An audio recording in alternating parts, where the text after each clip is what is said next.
Y'all ever think about how Falco from Star Fox is Italian?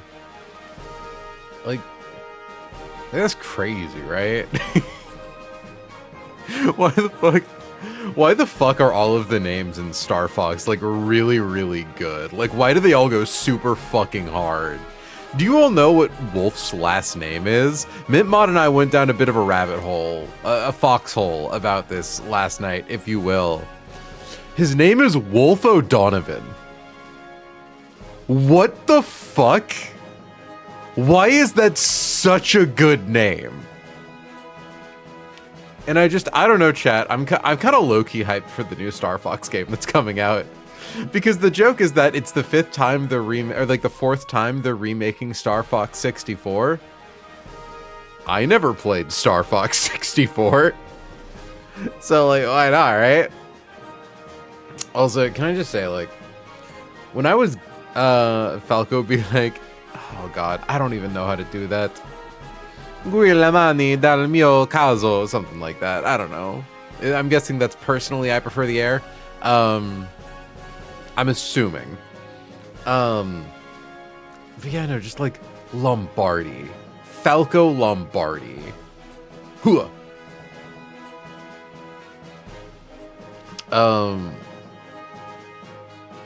God. But another thing. Oh, hands off my cock. Mikazo! Dude. Oh god. Next time one of the cats inevitably steps on my junk, I'm just gonna shout, Mikazo! No, but like, so when I was getting off Twitter, I had a Twitter for a little while, and I really wanted to get off of Twitter. Problem was that a friend of mine, friend of the channel, Popstar Frou-Frou, the namesake of Biggie Feet the Blaziken. Like, she was on there, and that was kind of the only platform we had to, like, communicate. It was, like, DMs through Twitter. I eventually was willing to learn how to use Instagram just to, like... Because Instagram is so fucking inscrutable and celebrity forward that it's completely unusable to me. I cannot engage in Instagram scroll, so I can just use it as a DM app to, like, message her. But similarly, you know, it's like, I couldn't get off Twitter because I had this one reason I needed to stay on Twitter. And similarly, like, I can't get off YouTube Shorts. Because the only reason, like, Bistro Huddy's the only reason to watch YouTube Shorts. I suppose I could subscribe to their Patreon, actually. I could probably then access it outside of YouTube, and that would be better for my mental health. I just fucking hate YouTube Shorts, man. I want to go back to a world pre-short-form content. Fucking bring back Vine, man. I don't know. I just, like, I hate getting stuck in the mind hole. There's fun fact, if you have it on your phone, if you have YouTube on your phone, there is actually a setting now to force it to set like a timer that it like kicks you off, or it tries to kick you off watching YouTube Shorts if you watch for more than like 15 minutes, 30 minutes, an hour, something like that.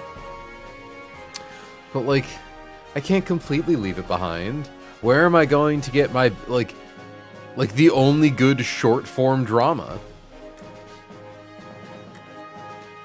Like, am I allowed to say, and I'm saying this completely uneducated, that the Bistro Huddy guy is like one of the greatest drag queens of our generation? I'm saying this completely uninformed. I know nothing about drag queen culture, but all I'm going to say is like, boy howdy have I never seen, or no, it's like the Bistro Huddy guy is like modern day Tyler Perry. You know, just one guy embodying 1,000 different guys. Anyways, I don't know why I felt compelled to go on this tangent at the start of stream. I just had, like, thoughts and feelings. Where is my fucking... I didn't close the... Oh, it's because I'm on a different tab. There we go. Hands off my cock! Anyways. I don't know. It's just been the thoughts and feelings going through my head this morning. I need to blow my nose. So I think I found an answer to the second fight, and shock of all shocks, it involves Urshifu and Sneasler. Who'da thunk? Because we need to beat 2 fights in order to get to whatchamacallit, our Route 123 encounter. So here's what I'm looking at.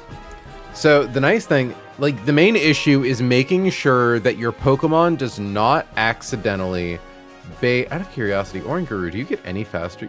You go up to like what, 125 speed at level 100? Yeah. I finally learned the stat formula, by the way.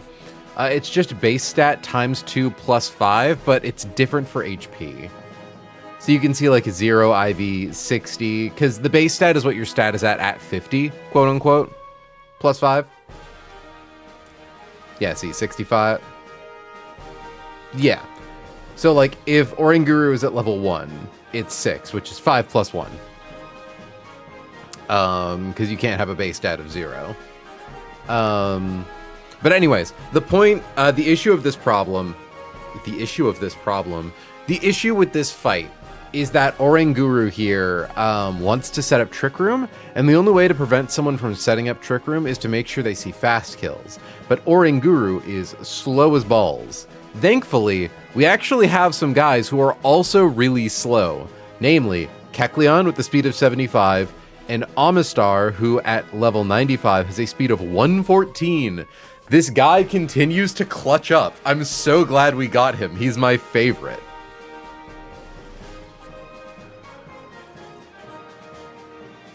Water Rock type with Protect is such a powerful niche, and it was genuinely devastating that we got Caracosta after it learned Protect. Anyways. So the idea is turn 1, it's Urshifu versus Greedent, Kecleon versus Oranguru. Kecleon fakes out Oranguru, Urshifu with Life Orb, 1-hit KOs Greedent with Close Combat. Pretty easy. On turn 2, because I do believe we're always getting Swalot, because Swalot sees Fast Kill on Kecleon, and Urshifu sees that, or in Snorlax, sees that it gets fast killed by Urshifu, so no matter what orientation we have these two in, we're never getting Snorlax in second. I'm sure we could probably figure out a way to do it, but like, you know. So, Swalot comes in next. Now, essentially what we want to do is pre-damage Kecleon down to Psychic range on Oranguru, so 87 damage. Now, you might say, because we want to make sure that it takes a body press from Swalot. And well, you might say, well, hold on, that shows Belch range, 97 damage. But the nice thing is that it can't actually click Belch if it hasn't used a berry this turn, or if it hasn't used a berry this fight, which it hasn't. So it is forced to go for Body Press, as it is the only killing move since Fire Punch caps at 74. And the idea is that Urshifu against Swalot, the main thing we need to keep track of is that Urshifu never actually shows Swalot a kill. So we have 317 HP. We lost 31 of it to Life Orb, so we're down to 286. Defense -1, Spadef -1. Again, we don't show a kill to Belch. We just need to make sure that we stay out of that body press range. We also don't want Thunder Punch. We want Rock Smash. So we have to be very careful about this, because we're not going to have guys to show fast kills to Swalot, just slow kills. So we gotta make sure that he doesn't, like, get boosted or something. So Urshifu v Swalot. Swalot goes for Body Press into Kecleon. Oranguru goes for Psychic into Kecleon. Instead of swapping to a Ghost type, we're actually just gonna Wait. Why did I think Amistar could live this? Was I doing these calculations looking at Crunch on... Oh wait, that's level 75. 36, 58. Okay, yeah, Amistar does live this. It's like, why the fuck do I think he lives this?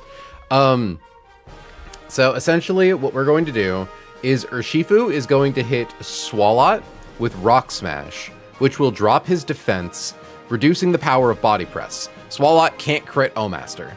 Very important detail. But we still need to make sure that after that Body Press and Psychic, that Omaster is at least showing a kill to Body Press. I don't care if we go low enough to show a kill to Fire Punch, just need to make sure it sees a kill with something.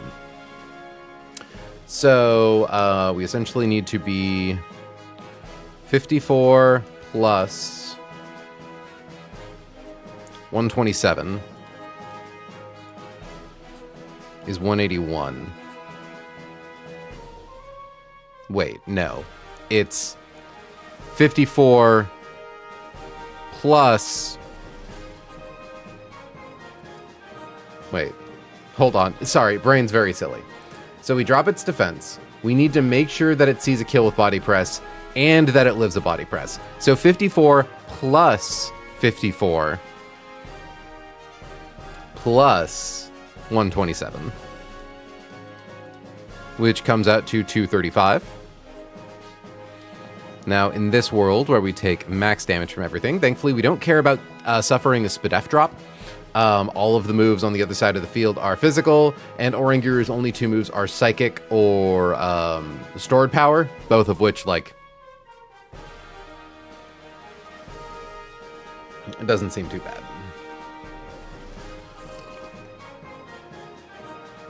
Okay, so 235 minus 150 comes out to 85.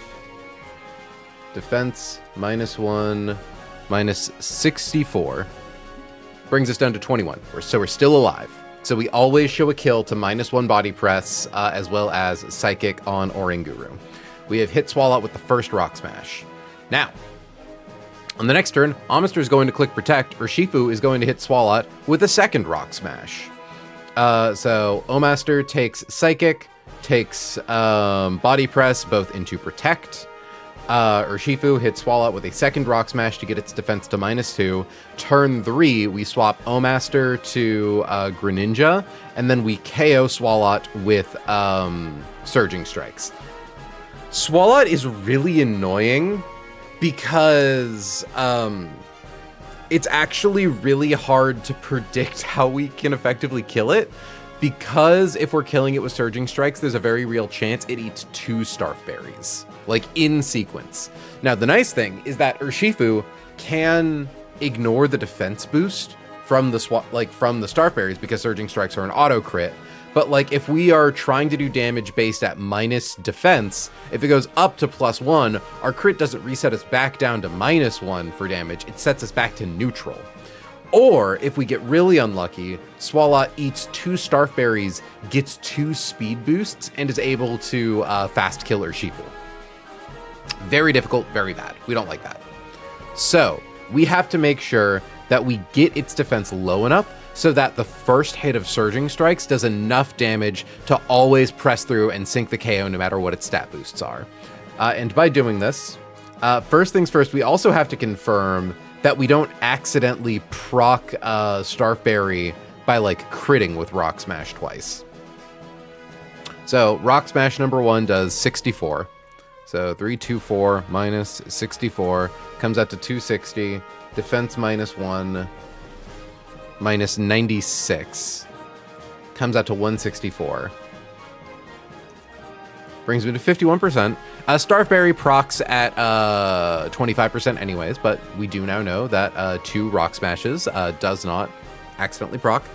How many fights are left? 16 left in the game. We are currently about to go into the 2 fights that are optionals on 123 to get our next encounter. I'm just going over this line that I figured out. So we get Swalot to -2. We now want to figure out what its HP would be at, assuming min rolls of every attack. So 3, 2, 4. Hi, Pio. Minus low roll Rock Smash is 35, brings him down to 289. And then -1 defense Rock Smash, minus 55, brings him down to 234. Now, the first hit of Life Orb Surging Strikes does 134. We need to confirm his berries proc at 324 divided by 4 is 81. So 234 minus 134 comes out to 100. So min rolls on everything, don't proc Starf Berry on the first hit. And then we kill with the second hit. Now, let's assume the first hit of Surging Strikes sets him into Starf Berry range and we reset his defenses. we need to be able to do at least 81 damage with 2 hits of Surging Strike. 68 twice does enough. So Urshifu is able to do that. Now, we need to confirm that Urshifu never accidentally shows a kill to Swalot. We have Oranguru under control because Kecleon and O-Master are specifically showing it fast kills. Very important. So now we need to make sure that this twerp never sees a slow kill to go after us. So, excuse me. Yeah. We established before, we lose 31 HP every time we attack with Life Orb. So 317 minus 31 on the turn we kill Greedent. Defense -1, Spadef -1. He does not see a kill with Belch because he cannot click Belch, and also he just flat out doesn't see a kill with it. 1 second. Okay. So we go down to 286, and we drop our defenses. Swalot hits the field. The first Rock Smash, we go down to 255. His defense, notably, goes down 1, so it actually decreases the power of his higher damage move. Does not see a kill with Body Press. Our second hit brings us down to 224. Still, obviously, not a kill with Body Press, and he hasn't eaten a berry, so Belch won't proc.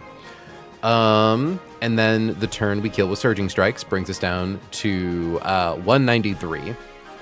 So this is swap O-Master to Greninja, Urshifu, KO, Swalot.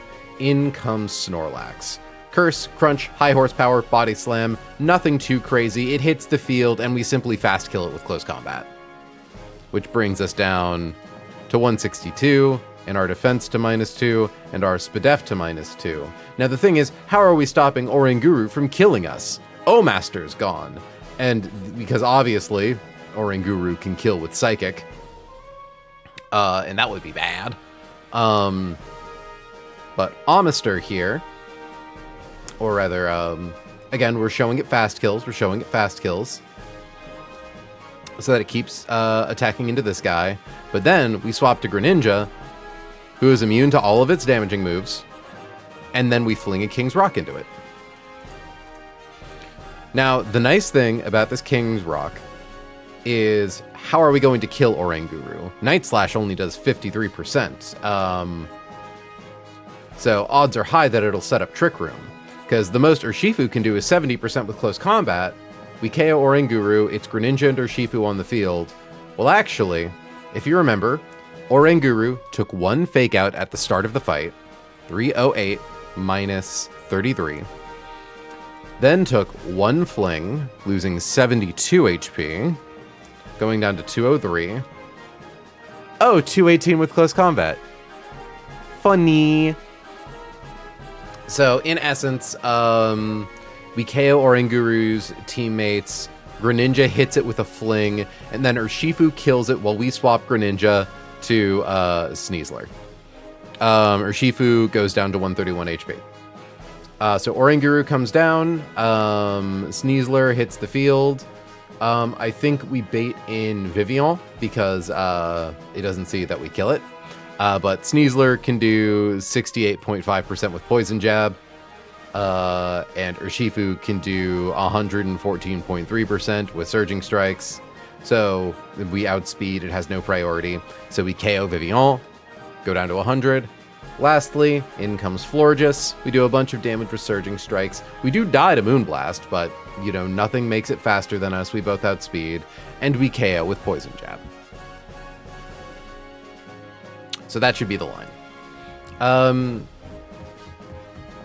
I guess I'm going to ask, like, I'm going to ask Dexcord real quick, because this feels like a fight that would have special AI. This feels like a fight that has special AI. Is there anything out of the ordinary for the Starfberry double battle on Route 123?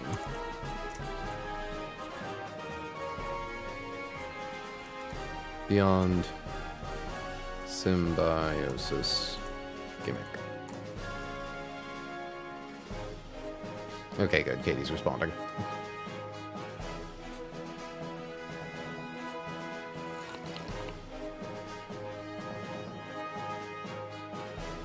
Because chat, for context, all of the Pokemon on the left side of the field, with the exception of Vivian. Okay, cool. There's no special gimmick.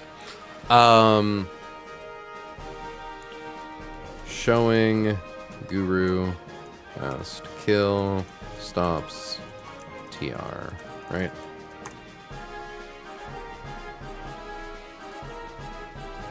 Oh, the special AI be there? No idea, but it has the aura of a BT dubs. Fling has plus 30 to be used if your partner has weakness policy type shit. LOL.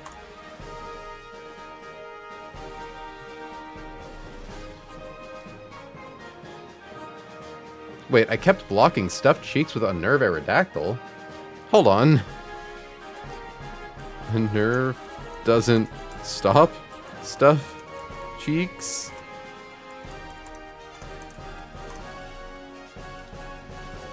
Hold on.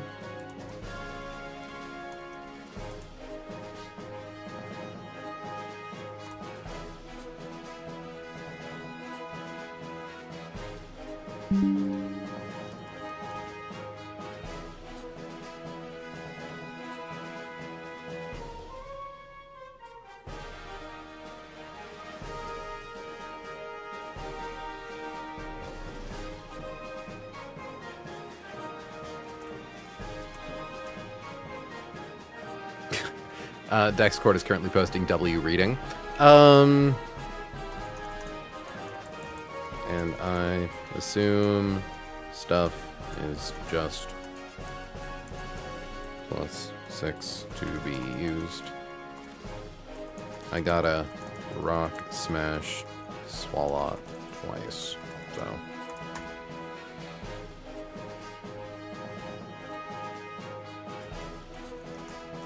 Make sure he doesn't get a sneaky snack instead of killing my guy.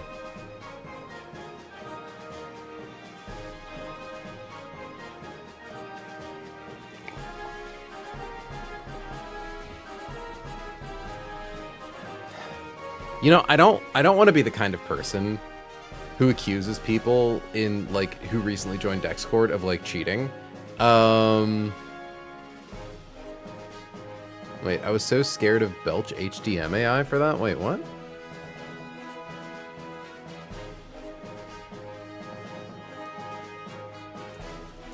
Belch HDM AI? Wait, now I'm curious. Like, wait, does Belch have special AI?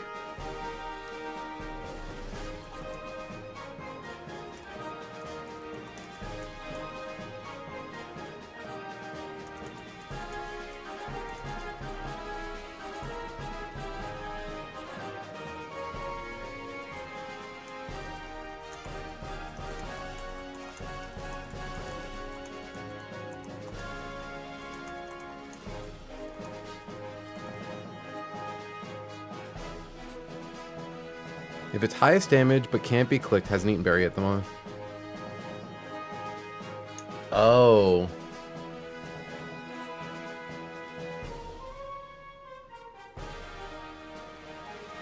Oh, okay. Someone is saying Belch is a weird move. It's if it's highest damage but can't be clicked, i.e. hasn't eaten a berry yet, then the Mon just does a random other move. Or just next highest up on the AI scoring. Okay, this actually is very important. Because if that's true, we do have to recook this.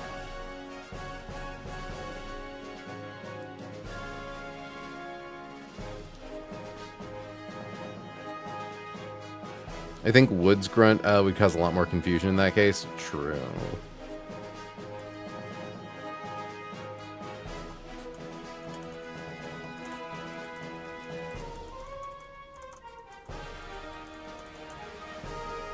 You can't click Belch if it's not active, so it works the same as moves that are out of PP.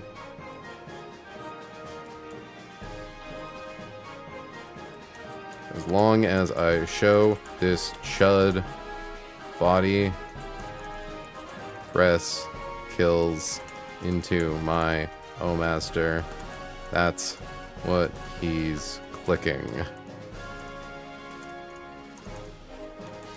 Right?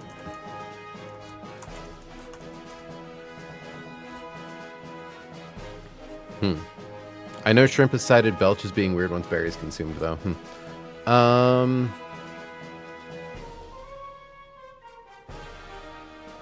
guessing it's the difference between being... Yeah, so there are certain moves. Burn Up is the one that, thankfully, when we experienced this bug, we didn't get gimmicked by it. But, like, Burn Up is a move that can only be used if you're a fire type, and once you use it, you lose your fire typing. So if Burn Up is the highest damage move against your guy, the AI just chooses a different move at random since it can't select it. Okay, so what I'm hearing is that if this somehow gimmicks me, I can closet.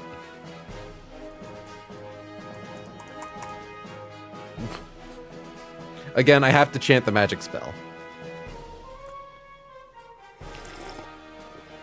I mean, or the alternative is to just make my sweeper a steel type, i.e. like Lucario. Which isn't actually the worst idea on the planet, but Lucario, can you kill Snorlax with Life Orb? Yeah, you can. Ooh, but you do show a lot of damage to Fire Punch. Defense -1. Spadef -1. Do you even kill Greedent? You don't even kill Greedent. Aw. My cool guy. No.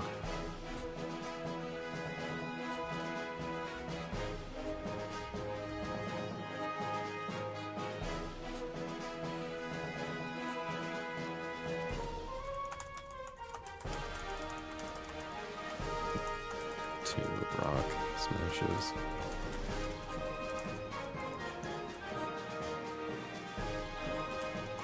Gotta be extra careful. Yeah, I mean, we just don't get gimmicked, right? That's all that happens, is that we just don't have someone actually hit us with a move that we shouldn't be able to be hit by. Plain and simple. Also, hold on, I'm missing my magic accoutrement. I need to go get my engagement ring and my necklace. So 1 second, chat. I will be right back.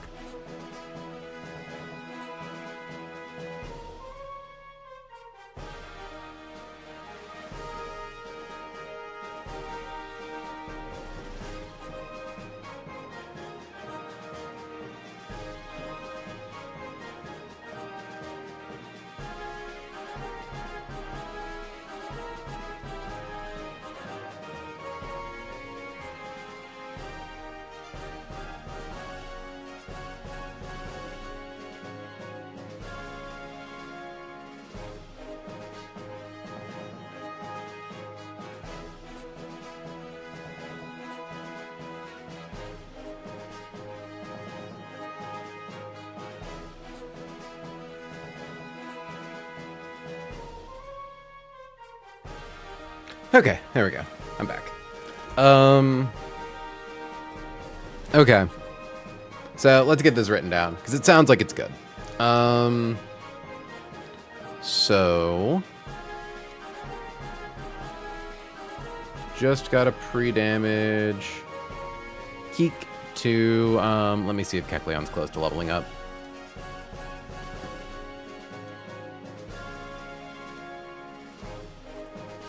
Because obviously this doesn't work if Kecleon levels up out of the range. Thankfully, he won't level up and become too fast.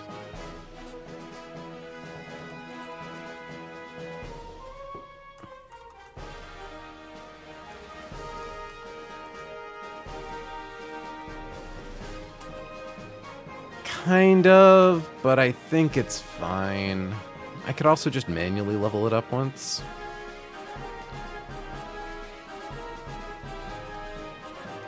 See, the really annoying thing... Well, no, that actually wouldn't work. I was going to say, like, the really annoying thing is that we could actually stall Oranguru even longer by turn 1 fake out, turn 2 sucker punch to blink the psychic, but then it wouldn't see a kill. So that's not good. Yeah, I think Kecleon can survive a single KO against a Greedent without leveling up. Okay.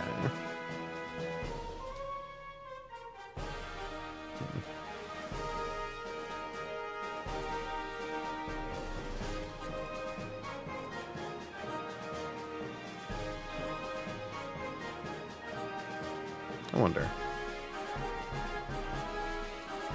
Okay. I'm curious, because you can't remove a held item from a guy who has Sticky Hold, but I'm curious if you still do the boosted damage with knockoff. Okay. God, this is such an annoying line.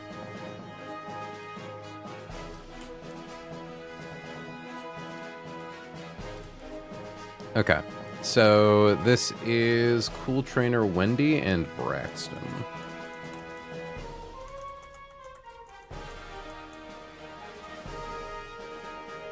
But what kind of trainer, Braxton? Another cool trainer.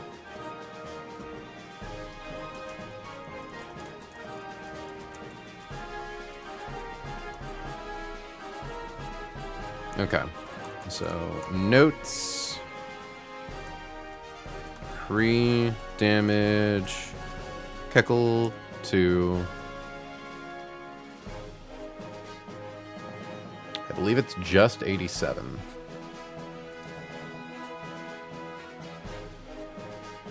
Yeah.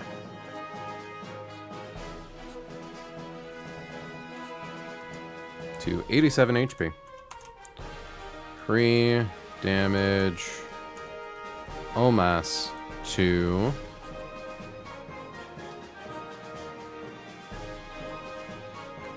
Because the thing is, we don't need to worry about what Swalot sees its damage being after the second defense drop, because then we kill it.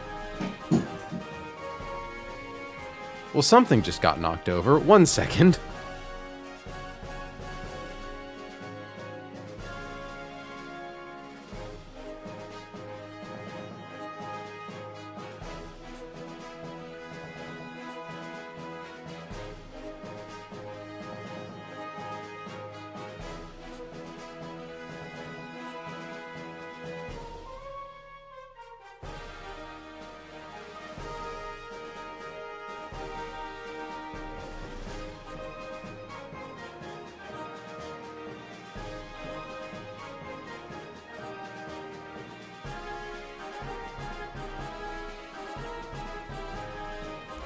Nothing serious, just his mother's yarn bag. Nothing that's too hard to pick back up. Okay. So, Amistar. At level 95. So I'm getting that. Yeah. So, level 95 against Swalot.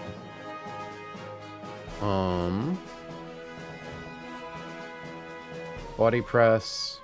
Defense -1. 54 plus 54, 108 plus low roll psychic is 127. Comes out to 235.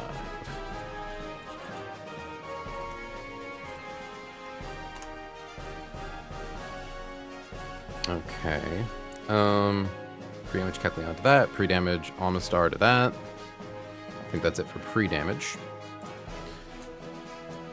Equip.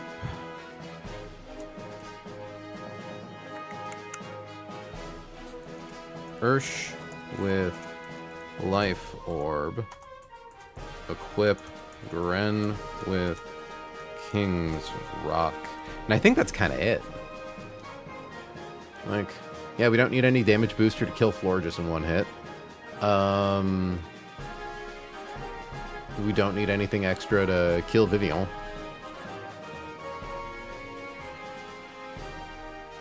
Pretty cool. Opens Orain and Gree.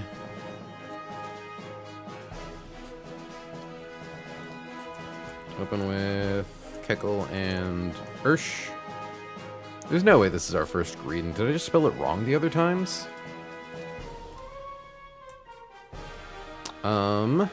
Use F out on Orang. OHKO, agree with your combat. Swap to Orang and Swall. Swap Keckle to Omas. Use R smash. Okay, that's something I should note.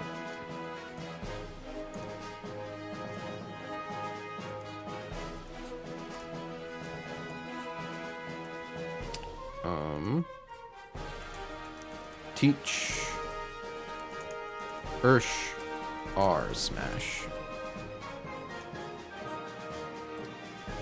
Use R smash. Use protect. Use R smash on Swall.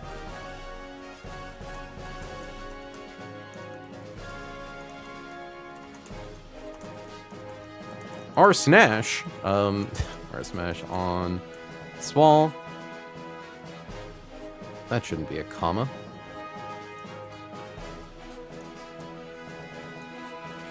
Swap Omas to Gren. KO Swall with S strikes. Swap to Orain and Snore. Use Fling on Orain. OHKO Snore with combat.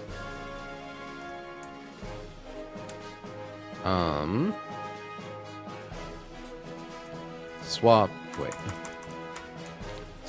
to Orain. Swap Gren to Snee. KO Orain with combat.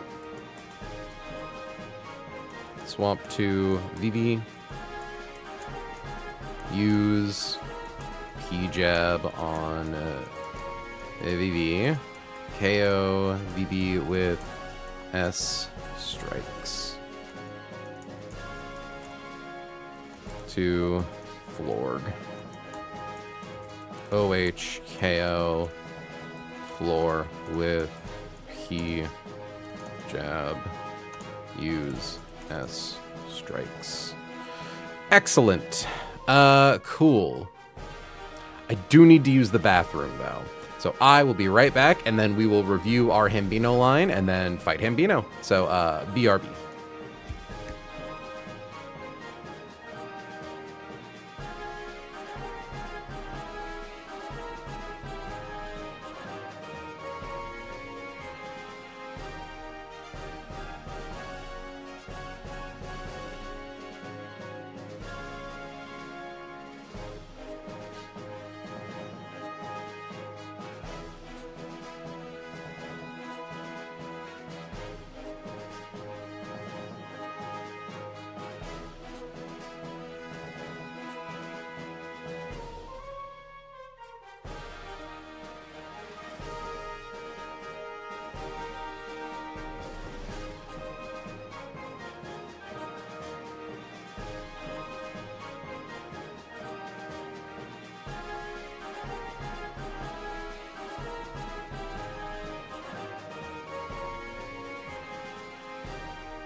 I return.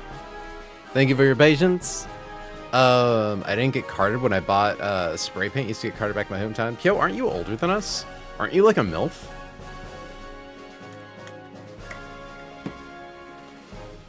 Truly the most mind-shattering revelation was realizing, now that was said in DMs, I can't say that. Not with Pio, mind you. For context, that whoever I'm talking about right now, the mind-shattering revelation is not Pio and did happen in my DMs. Therefore, I cannot share. Alright. 'Twas I. It was you! Fuck! Damn it! Hi, Kessel. Yeah. Yeah, it was that. Okay. Hi, Kessel. How long have you been here? So, let's look once more at our line for Hambino. Like 30 seconds. Wow. You fucking started sneezing. Reason for the sneezing. Okay, so we need Roserade. We need Blaziken. We need Electrode, Hisuian. We need Omaster.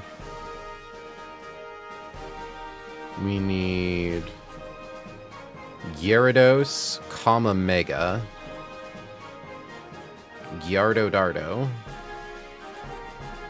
Gaio-Dio, Dreamin', don't give it up, Gyarados, Dreamin', don't give it up, Garchomp. Dreamin', don't give it up, Varley, Dreamin'!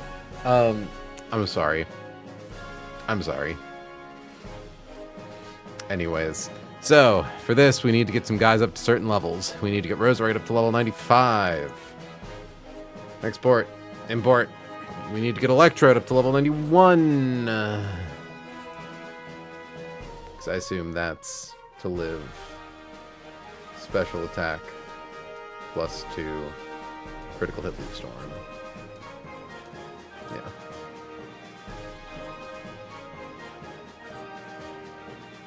I wonder. Choice. Yeah, I am using 2 of my choice items, so I can't give Electrode Assault Vest. Slash, slash, slash, slash. Guess I got all the supplies put together and print and properly paint it. Paint what? Wait. Oh my god, are you actually... Hold on, because I know you posted that photo of your 3D printer earlier, Pio. I'm scrolling back to it right now. Is that what I think it is? Oh, there's a photo of me and my beautiful girlfriend. There's the horse, there's my cat, Joe Rogan, Pokemon gun. Oh my god, it is. Mibba, did you see that photo that Pio posted earlier of her 3D printer? Yeah. Did you realize what that was? No. Slash, slash, slash, slash, slash. Are you... We're making the fucking... We're making a needle for Kessel. Not what I thought you. I thought you meant the fucking, Monado. Backslash. That's what I thought you were gonna get. Backslash. No, it's needle. Oh my god. That's fucking incredible. Oh my god. Alright, now we just need to figure out how to get you a Hornet mask, right? You can also 3D print. True, you could 3D print that. I'm still waiting for that one chick to drop her fucking, forgot the word. To drop her pattern for crocheting a shawl for Hornet. Mm-hmm. God, yeah, because I remember shitposting about this. Okay. Anyways, Hisuian Electrode, level 91.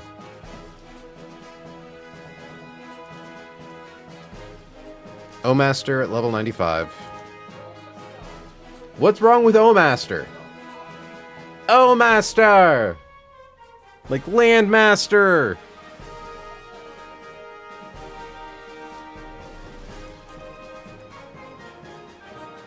Oh Lord, give me choice specs. Which, speaking of choice specs, I think all Blaziken needs is a Cherry Berry.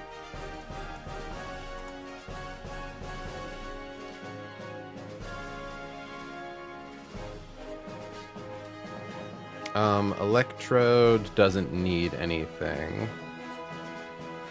Could give it like a citrus berry if we wanted. Obviously, Gyarados needs Gyarados and needs to go up to level 95.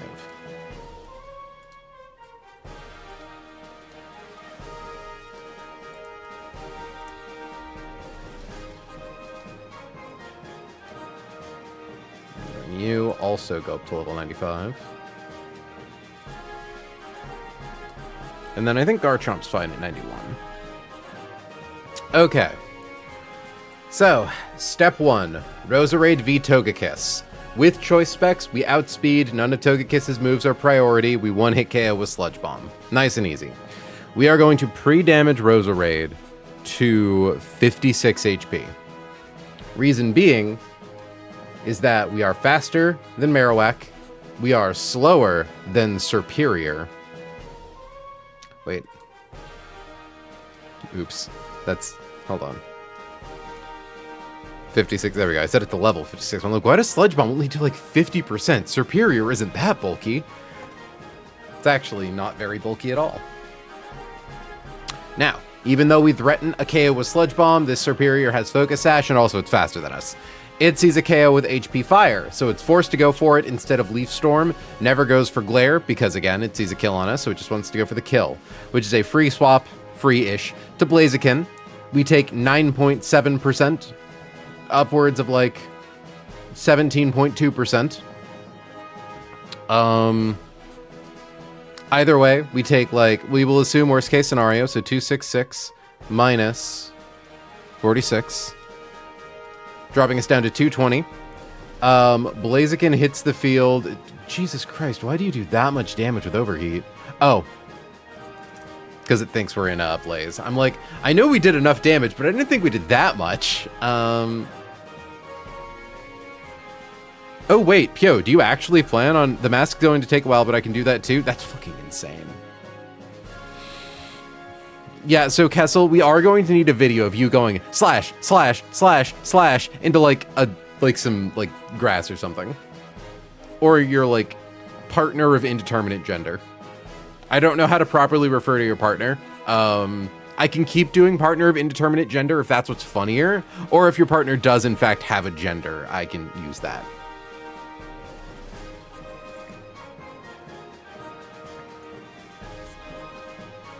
But anyways, this is my secondary hobby for summer, so it's my side hobby. Aw. I say, Pyo, at this rate, I might need to start like commissioning you for shit.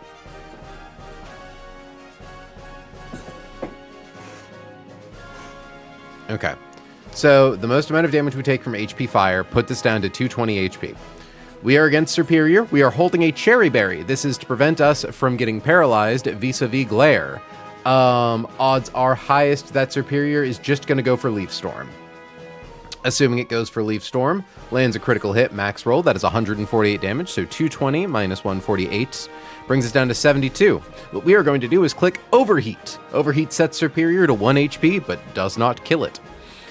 This is very important. He's just a guy regular style, but he's not picky neither, so I say partner, because I like that it's gender neutral. Also sounds like cowboy. Cowboy and his griffin. Is there a closer bond in the universe? No, I'm sorry. That makes me like cowboys, actually, I think. I was gonna say cowboy with a 6-shooter riding on the back of a majestic lion eagle.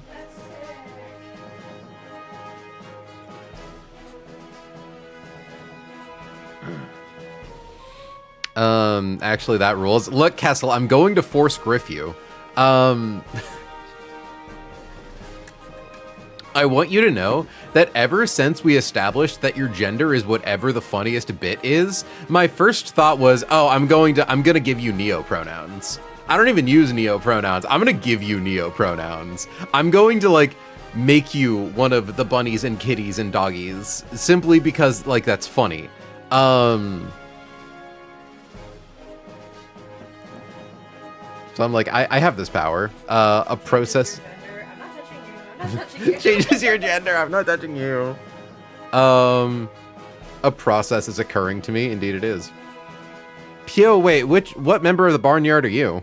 Okay, but Blaziken hits the field. Leaf Storm knocks us down to 72 HP, or they try to paralyze us and we don't get paralyzed. Overheat knocks Superior down to 1 HP. This is contrary, not overgrowth, so we don't need to worry about that. Superior is then going to go for either Leaf Storm or Glare, or potentially Dragon Pulse. Dragon Pulse is an option, but the important thing is that at +2 special attack, Hidden Power Fire does 61 damage. The lowest our HP can be is 72, so it never goes for Hidden Power Fire. Which means we are safe to swap to Hisuian Electrode, who can always live at least 1 critical hit max roll +2 Leaf Storm or +2 Dragon Pulse. And if it goes for Glare, we are an electric type, which means we cannot be paralyzed. I'm a cat girl, but another streamer trans my furry to Bun Bun, so I'm a little confused right now. I mean Bun Cat, right? But also, like, you can find cat girl solidarity with Fia. It's okay. We accept all kinds in our freaky little zoo. Man, is Electrode... If I were to use a heart scale in this Electrode, is it literally the fastest thing we can get in the game? No, Fia's not a dog. Fia's cat girl. Hannah's dog. Like, I know, a lot of the trans women are typically dog girls these days, but Fia is a traditional, old-school cat. May is, I think, still dog gender. I don't actually know, though. May's gender changes like the wind. Complimentary. I know for a while, May experimented with, like, fae pronouns. I don't know if that's still currently what's going on. So I attempt vagary around May, if only because I never know exactly what's being used in the current moment. Which I'm hoping isn't disrespectful. Yeah. Anyways, Electrode comes in against Superior, always lives 1 hit because it never goes for HPF. We fast kill with Volt Switch, which lets us send in the guy of our choice. The guy of our choice, in this case, being Amistar. Is that better, babe? Is Amistar better? Amistar hits the field. At level 95, it is slower than Marowak and always dies to Bone Meringue. Because we are slower than Amistar, it means that it will not go for Stealth Rock because Fast Kill always out-prioritizes turn 1 hazards, which means we can freely swap to Gyarados. Gyarados floats over the Bone Meringue, Intim procs, not that that matters. But the important thing is that we are faster than it, we Mega Evolve, and we barely one-hit KO with Waterfall. Now what we are going to do is we are going to pre-damage Gyarados to 200. By pre-damaging Gyarados to 200, we bait in, so confirming. Highest damage roll on Drifblim here is 157 with Acrobatics, less than 200. Highest damage roll with Mystical Fire here is 38, less than 200, because the AI shouldn't see Misty Explosion. Luxray, without being burned, always sees a KO with Zing Zap at 200. Gazoon type mod, yes. So we are faster than Luxray, but because it sees a kill, it will not go for agility. So that is a free swap into Garchomp, who face tanks Zing Zap without any trouble. Luxray then becomes burned. We are faster than Luxray. We KO it with Soft Sand boosted Earthquake. Easy peasy style. Garchomp has been pre-damaged to 148. Though, actually, do I even need to pre-damage you? Wait. Psychic does... I actually don't think we need to pre-damage Garchomp. I'm gonna do it anyways to be safe, because it'd be really dangerous if Hatterene came in early, because it could just delete one of our guys. But I'm pretty sure Garchomp just shows, like, slow out damage to Drifblim and slow out damage to Hatterene. So it just sends in Drifblim first, because Hatterene doesn't see a KO. But, like, I don't need to take the unnecessary risk, so we are pre-damaged to 148. Let me confirm Garchomp's current XP. I think we checked this last time. Yeah, Garchomp won't level up after a single KO. So we KO Luxray. We bait in Drifblim next. We are pre-damaged. Oh, no, we have to pre-damage specifically so that way Drifblim always sees a KO with Acrobatics. It's to stop it from exploding. Though we don't really need to stop it from exploding now that I think about it, because Amistar tanks that explosion really well. But we swap to Amistar on Acrobatics. We do not die to Acrobatics. We cannot be crit, and Choice Specs makes it so that Power Gem is a one-hit KO. Drifblim is thousands of miles faster than us, but that's okay. We KO Drifblim with Power Gem after Acro into Shadow Ball or Acro into Explo. He dies. Hatterene comes in. Now the important thing is that if we take maximum damage from Drifblim in all scenarios, 257 minus 130 minus 62, and we suffer a special defense drop, our HP is at 65. Hatterene comes in. Mystical Fire caps at 48 damage. So she never goes for Mystical Fire. It's always Psychic. Including even if we don't get our stats dropped, because she can't go for Misty Explosion. She is the final Pokemon on their team. And never goes for Nuzzle, again, because it sees a KO with Psychic. Yeah. Because, yeah, it should always see a KO with Psychic, because we're always taking at least Acrobatics and at least one other move, and that's 60%.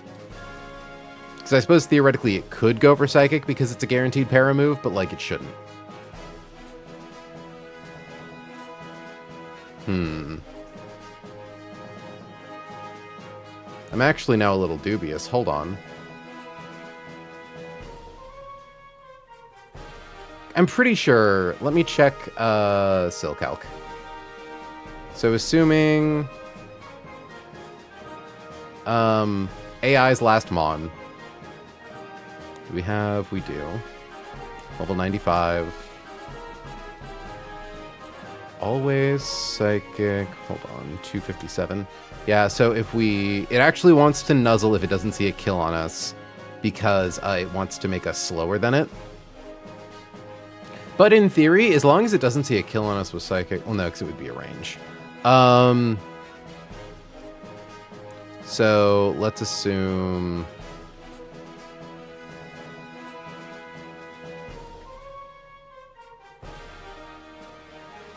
We are at 195. Okay, it's always Psychic if it sees a slow kill. Just gonna confirm.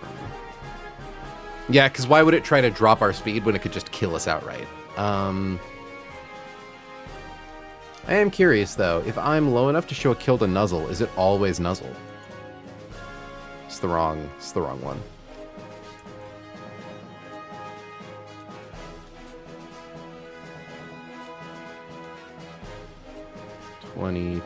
So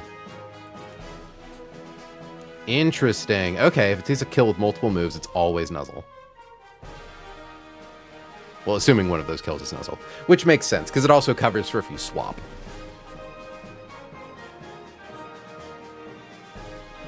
Okay, very cool tech.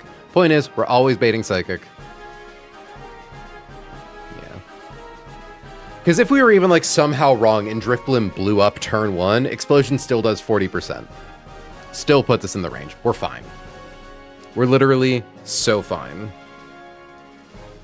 So let's get the squad set up.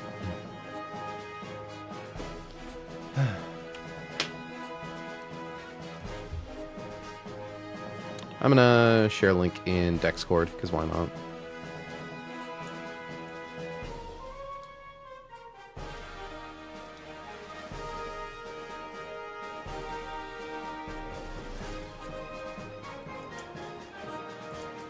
Gearing up for Gambino.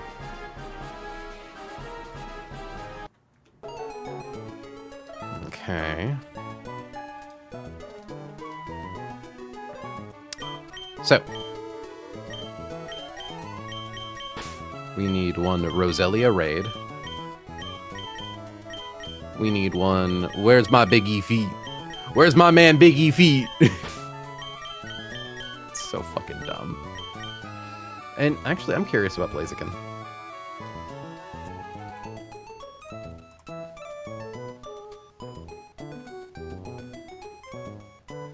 No, I only would have gotten Detect if I had taught it while it was a Combuskin. This is fine.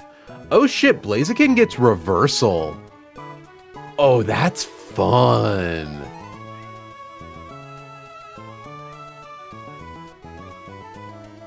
Ooh. Okay, chat. We have an incredibly fast Blaziken. Like, Blaziken itself isn't that fast, but like, it's a plus speed nature on a base 80 speed. Teaching that guy Reversal could genuinely be really fucking cool for the Elite Four. For context, Reversal is a move that does more damage the lower your HP is at. If your HP is at 1, it has a base power of 200. 200? There was someone who swept, like, hold on, how fast is Hitmonlee? Because Blaziken has a speed of 80. Limber, Reckless, 87. Okay, so Hitmonlee's a little faster than Blaziken.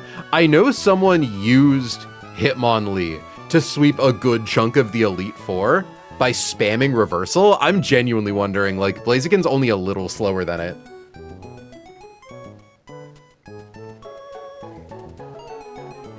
If we could pull off similar bullshit.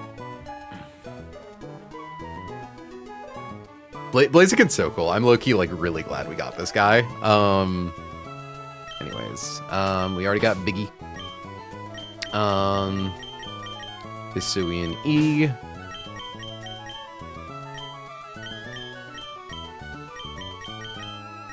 Datus.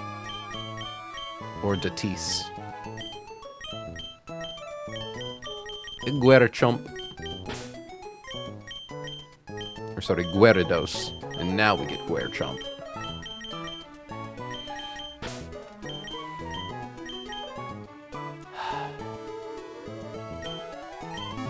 Okay.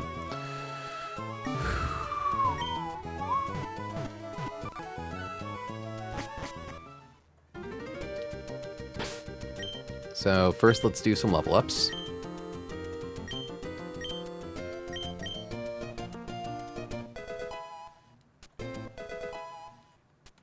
$95.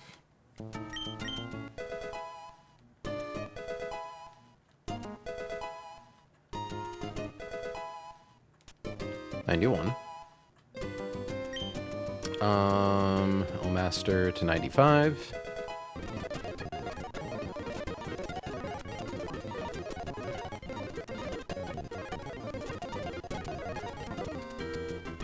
Cool.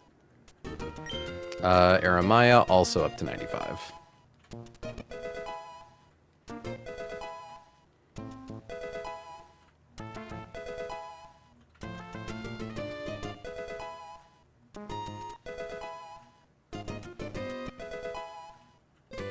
All right. Now we need 2 copies of choice specs. What do we currently have?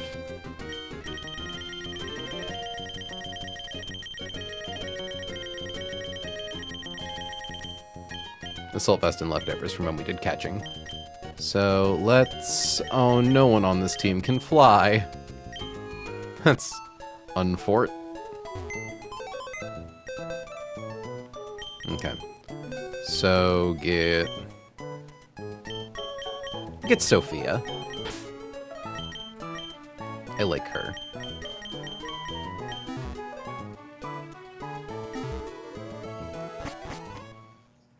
Sophia, could you please fly us to the exchange?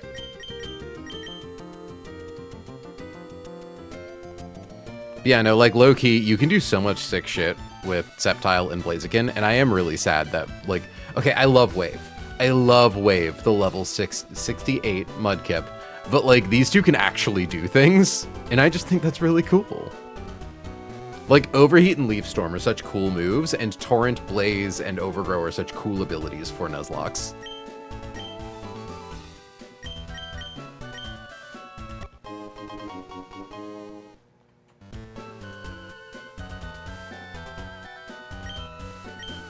Okay, I need to equip that. So, Datus gets the first one.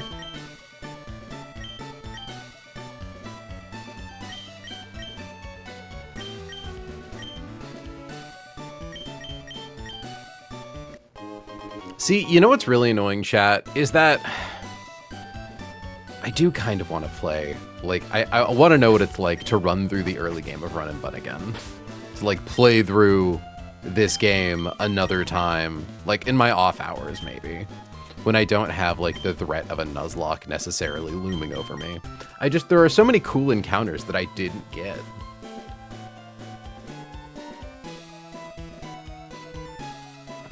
Out of curiosity, Weavile probably has a catch rate of 45. Yeah. Okay, I don't think we need to teach any moves. We may as well have Sophia fly us to Lily Cove now.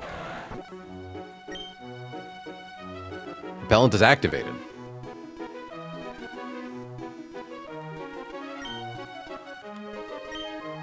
Yeah, go. I'm glad I double checked that.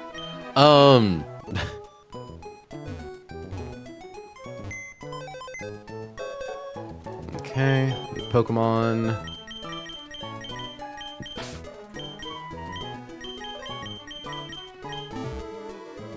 What's my phone buzzing about?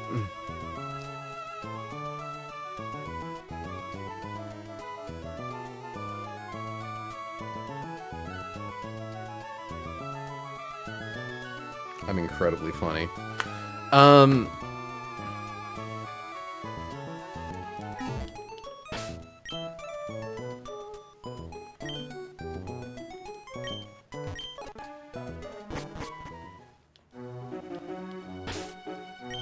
Okay. Biggie Feet just needs a Cherry Berry. Biggie Berry.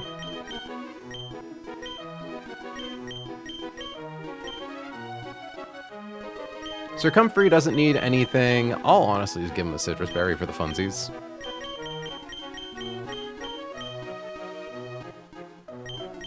Aramaya, of course, needs Gyarados.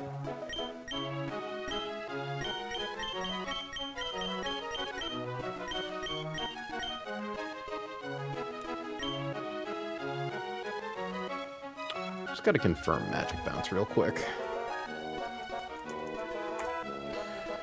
Pokemon is unaffected by certain non-damaging moves directed at it and will instead use such moves against the original user. Moves reflected in this way are unable to be reflected again by this or Magic Code's effects. Spikes, Stealth Rock, Sticky Weapon, Toxic Spikes may only be reflected once per side by the leftmost Pokemon under this or Magic Code's effect. The Lightning Rod and Storm Drain abilities redirect their respective moves before this ability takes effect. Huh. Okay. Okay. Huge Chungus. Soft Sand.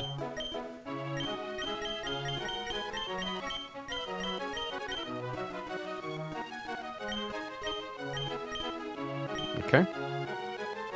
Now let me just reconfirm them prees.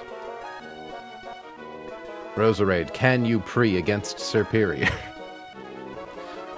56. Tools. Scripting. Load recent script. Free damage. Slot 1 to 56.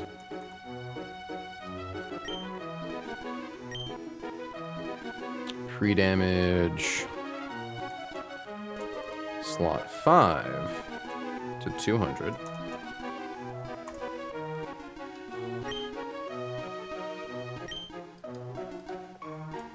Free damage, slot 6 to 148. Also, I just realized I never actually, like, confirmed the end game. So let me just go over that real quick. So it's Amistar against Drifblim, lives Acrobatics, which is what Garchomp is baiting. So lives that. Then lives Shadow Ball or Explosion, is able to KO with Choice Specs boosted Power Gem. In comes Hatterene, who should always be going for Psychic because our HP never gets low enough to show Mystical Fire, and because it sees kills on us, it never goes for Nuzzle. We go for a swap to Mega Gyarados on Psychic. We are obviously immune to Psychic. It cannot click Misty Explosion because it's the last Pokemon on their team. We hit them once with Waterfall. If we get Mystical Fired, we can just hit him again. If we get Nuzzled, we can in theory try again anyways until we're like at risk. But if our HP gets like at a range where we could potentially die, we swap to Garchomp, who can then close out the other 50% with Earthquake. Obviously, we never swap in on Psychic since it can't click that against Gyarados. Very simple, very straightforward.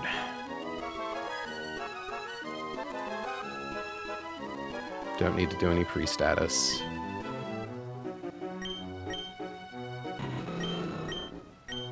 But yeah, no, because I'm looking at my Blaziken, and it's like, we don't have close combat, so we need to scale close combat onto this guy.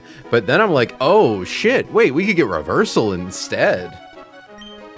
I'm not going to say it's close combat with no downsides, but it's kind of close combat with no downsides, right? As long as you're faster, they never hit you.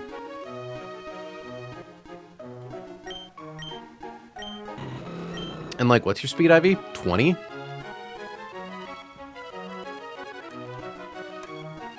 Like, he's not the fastest guy of all time, but he's pretty close. Power Gem, Surf, Earth Power, Protect. Choice specs, Defense 298. Confirming that at level 95. Yep. Battle Armor. Okay. We come in. Omega, we kill. We bait in Luxray.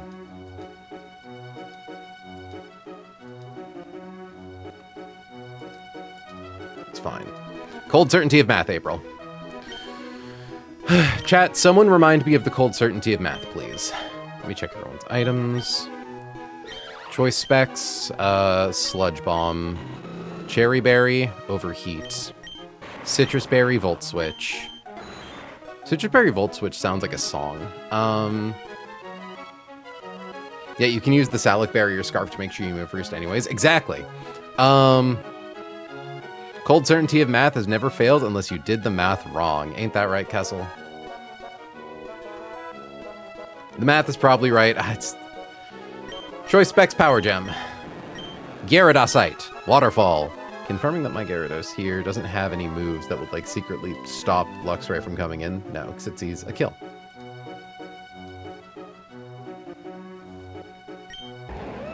Dual Chop, Earthquake, Soft Sand.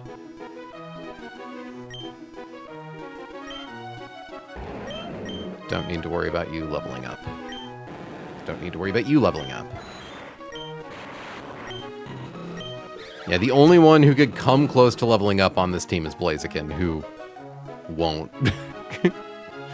Like, even if he does, he's not on the field again at any point, and he's not on the field when the level up would happen. Okay. Reconfirming, deactivated, activated.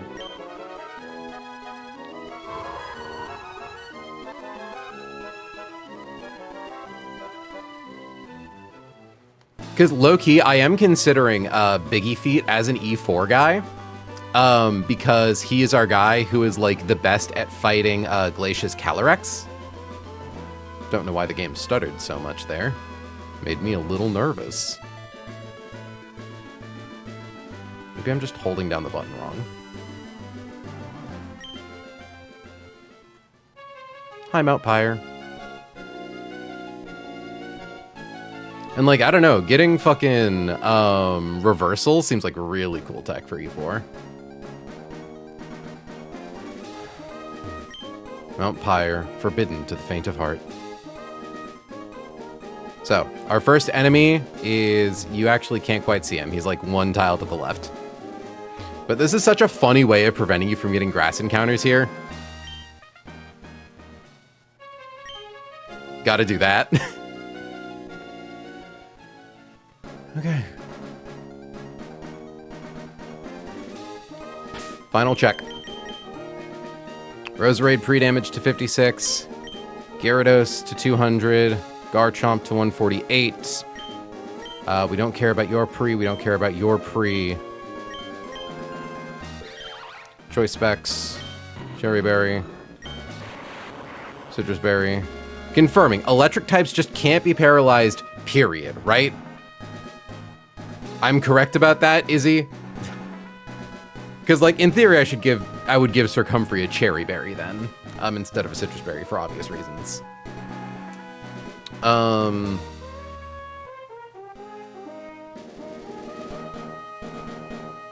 but I gotta make sure.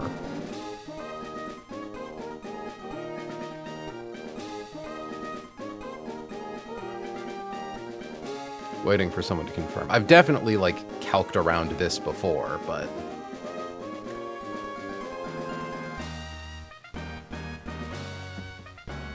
I wait so patient style. I wait so patient style to confirm that electric types cannot be paralyzed.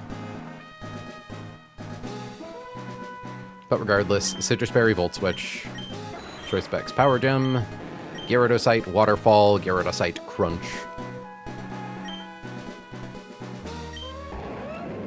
Soft Sand. Yeah. Because, like, I know, I think what I'm thinking about right now is, like, ground types can be paralyzed vis-a-vis Glare or Body Slam. Because that's why I'm like, oh, but it's Glare, not Thunder Wave, so can it paralyze my Electrode? Nah. I mean, if Electrode's item doesn't matter, I should give it a Cherry Berry anyways, right?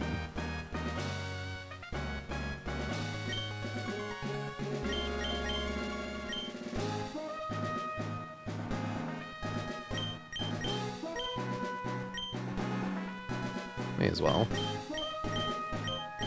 You know what? I'll give it a Lumberry for the added utility.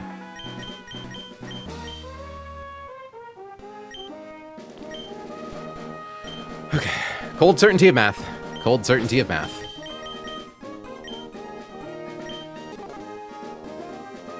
Oh, we're allowed to get these berries. Haban berries. Oh shit, type-producing berries, finally. And I think it's either 1 or 2 for all of them, so... 1 Colbur Berry. This is, dark. Okay. And 2 Barberry. Ooh! Electric types are immune to para unless R&B is that bugged. Cool. Well, nice. Shit, 2 Barbari Berries I feel like is huge. So the thing is, chat, we're never going to eat these berries realistically. They are the damage-reducing berries. You use them for the same reason that Excadrill used Ground Gem in Bridge Rival. We never actually clicked a Ground-type move, but Ground Gem prevented... Oh, thank you very much for the follow. Is that Kazcross? I hope you're enjoying the stream. But, fucking, Excadrill had Ground Gem during Bridge Rival to show Metagross fast kills to force it to spam Bullet Punch. By having Barbariaries, if for instance a guy were to take like 50% from a super effective Steel move or 40% from a like regular Fire move, and we want to bait the Fire move instead of the Steel move, by equipping the berry, we now come in and we show it does less damage to the Steel move, incentivizing it to click the Fire move. It's really, really cool. It's also very fun that you find those berries here, because I think this is also where you get those berries in Orez. Okay. Send it, April. The line's good. Cold certainty math.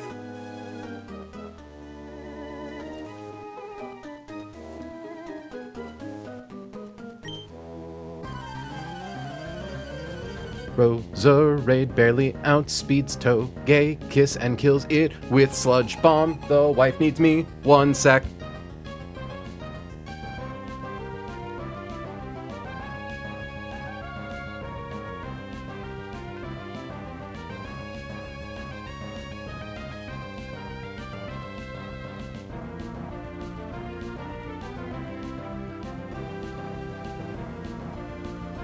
Okay, I'm back.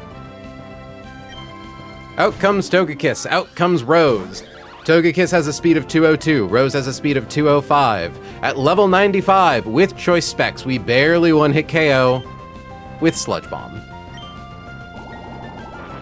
We are going to bait in the one thing that is faster than us on his team, which is Superior. At our low HP, it sees a kill with Hidden Power Fire. Superior is going to try to get us with HPF. We are going to swap to Biggie Feet, the GOAT. He's a chicken, but don't think too hard about it. Contrary, Focus Sash. Good. Just got to make sure that it didn't use Leaf Storm on that one turn. Now, It's very likely to use Leaf Storm. There's like a 1% chance it clicks Dragon Pulse, or it could go for Flare. Either way, we are going to click Overheat to drop it down to Focus Sash. Flare, that's fine. Absolutely okay. Because we have a Cherry Berry.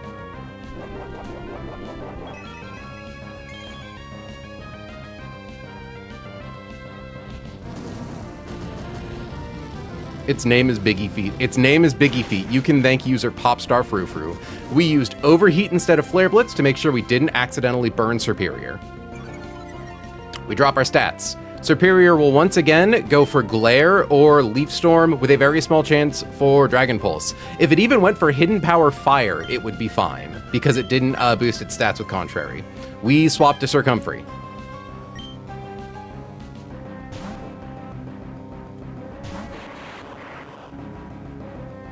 Does not affect Circumfery. Circumfery has hit the field. It is going to click Volt Switch to KO Superior, and we are going to swap in Datus the O-Master, making their grand debut.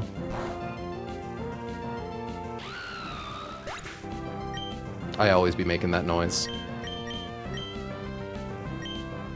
Send out my guy. Now, Datus is slow. Barely slower than Marowak, so Marowak should come in next. Marowak sees a kill with Bone Meringue, a move that, despite its name, still can't hit flying-type Pokémon. It is barely faster than us, and it always sees a KO with Bone Meringue, which prevents it from setting up Stealth Rocks. So, we are now going to swap to Aramaya, who floats over it.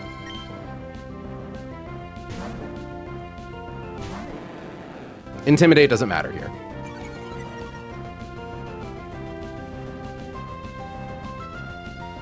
Excellent. We are faster than Marowak. We are going to Mega Evolve and KO with Waterfall.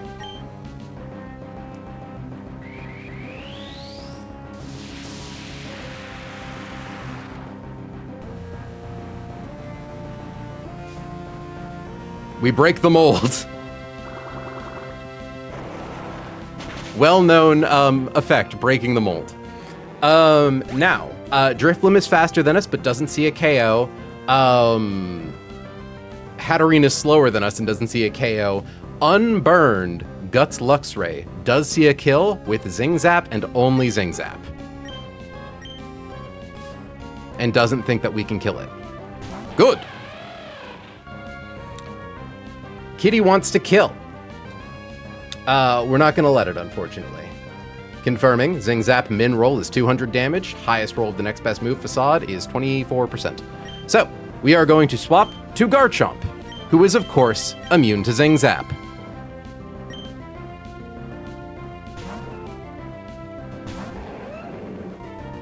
Good. And by showing it a kill, it doesn't set up agility. It's now burned. That doesn't matter. We're faster than it. Did we give Arlie Soft Sand? Hold on. Why am I, like, suddenly paranoid? Okay, good. I don't know why I was like, I don't remember giving you Soft Sand. Okay, so we fast kill with Earthquake. Even then, it would have been a range. And, like, we only die to getting, like... No, we would die to anything. I think that would just lose us Varley flat out. Okay. Next in is Drifblim. Drifblim sees a slow kill with Acrobatics. We are going to swap to Datus. If it was somehow able to explode this turn, that would also be fine.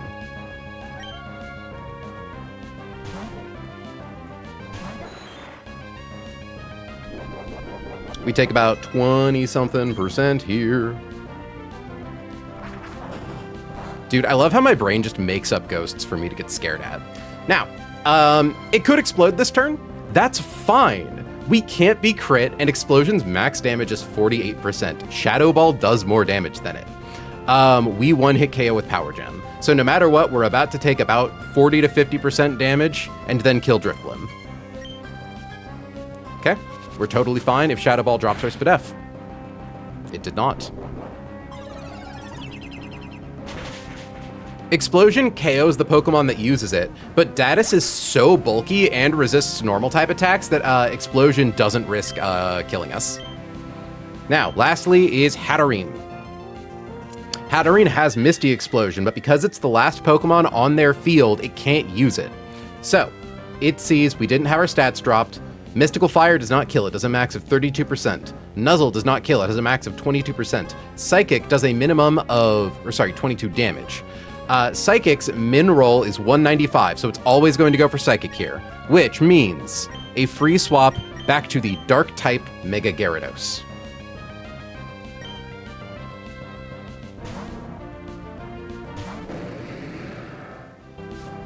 We are breaking the mold. Okay. We are now able to click Waterfall for 57%. We should be fine here. If it clicks Mystical Fire, we win. If we flinch it, we win. And even if we get nuzzled, we can kind of just stay in for another turn anyways. Crit mattered. Flinched. Okay, calm down, Aramaya. Do I click Rock Smash for the disrespect? No. That'd be really funny, but no. I will click Crunch, though. Chomp, chomp. Hambino down! I repeat, Hambino down!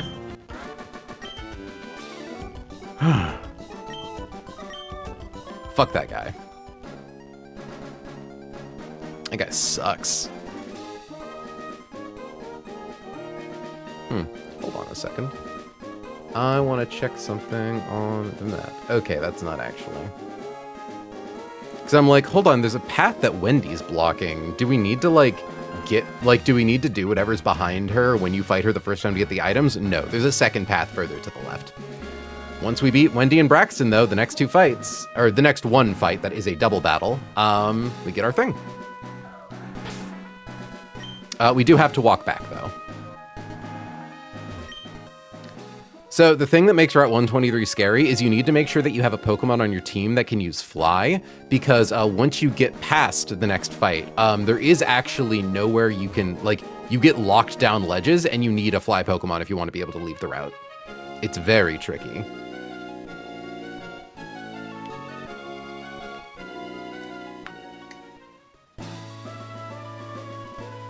Route Undu Un.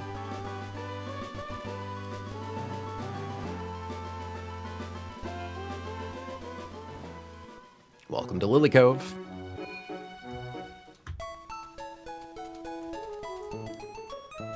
Hambino down. Sunglasses. Yeah, no, there's a reason you're like the one trainer whose name I bothered to learn. Well, because I'm pretty sure a lot of the optional trainers are actually named after well-known nuzlockers.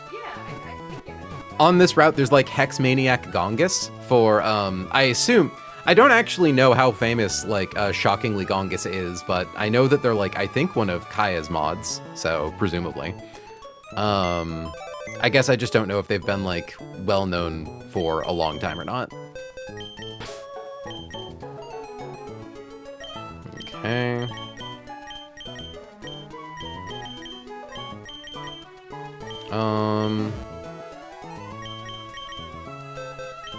I'm gonna get Latios in the team just to fly back to Evergrande City while we run this next calc. Or you know what? Let's fly to Verdant Turf Town. Or actually, let's go to Slateport and go inside to the Oceanic Museum. There you go. Unfortunately, I do really have to pee. Unfortunately, I consume a lot of liquid. Hold on.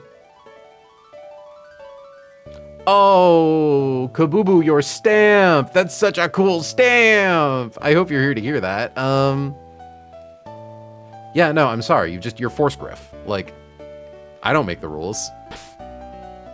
That being said, I'll be right back. I gotta pee.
So, like, can I just say, though, I genuinely have zero memory of equipping Garchomp with Soft Sand. I felt real panic. Because I'm like, oh no, I did it wrong. I fucked up.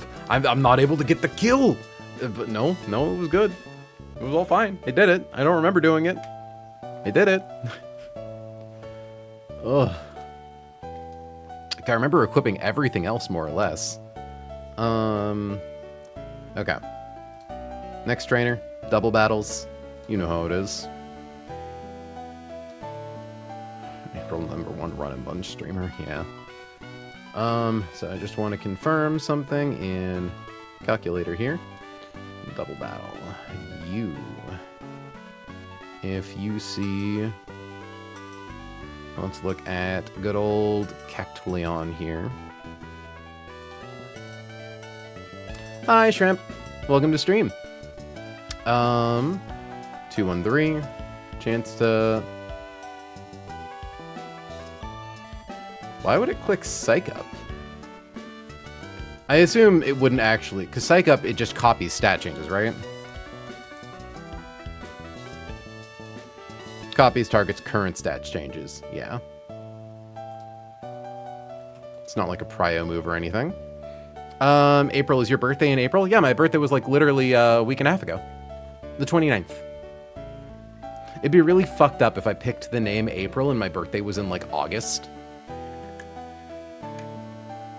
That'd be real fucked. It'd be a great joke. I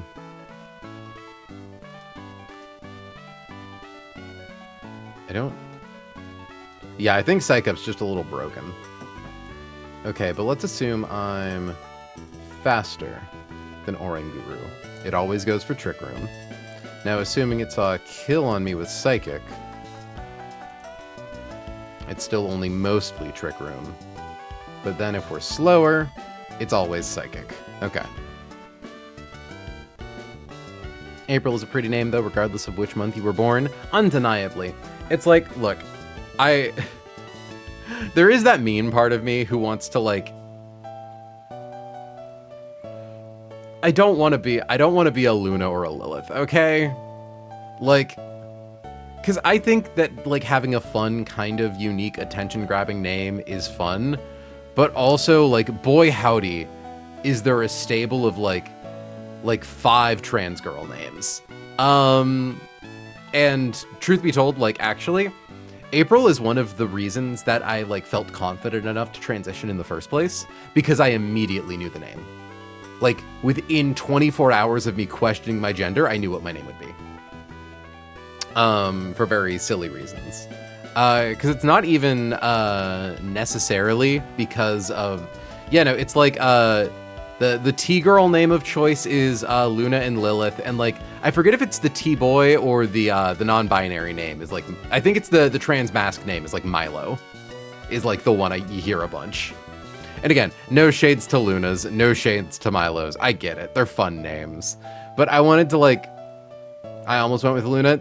Do you see what I mean, Pyo? Do you see what I mean? And again, they're good names. They're pretty names. They're just also a little, like, cliche.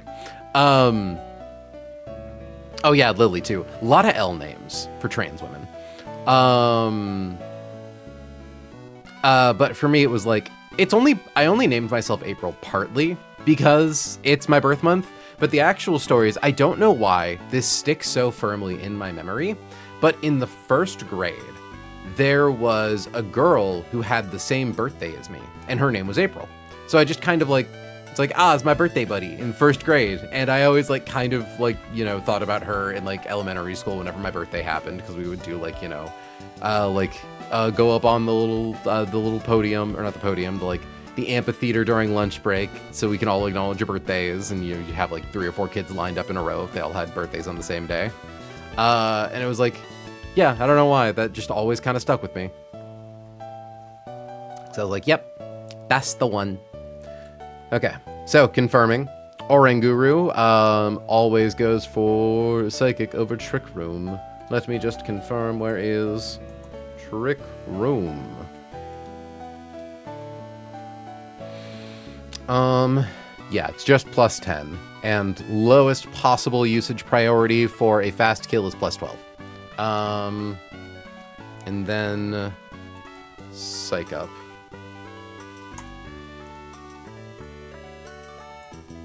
Let me go to double battle.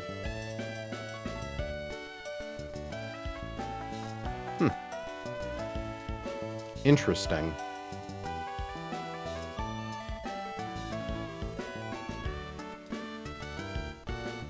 I mean, I assume it just never clicks it if stats don't change.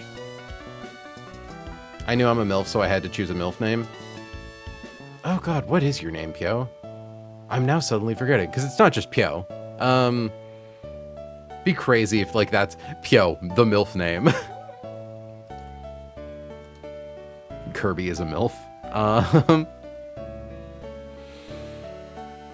Also, folks, this is your reminder, if you're not already a member of the Mayflowers 429 Discord, you should join it now, so you can witness when I post photos of my cat, or announce when streams are going live, and maybe, if democracy ever returns, vote on what we do next once we finish a series. We haven't had a vote in over a year.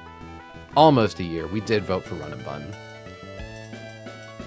It's been a long time since we've had democracy. Eleanor is, I think, that perfect range of, like, a very kind of, like, unique sounding name, but not, like super duper duper, like, Ebony Darkness Dementia Ravenway, you know?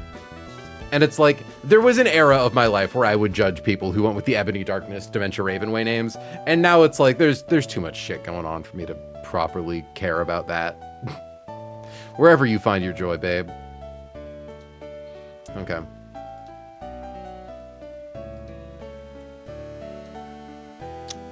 Yeah.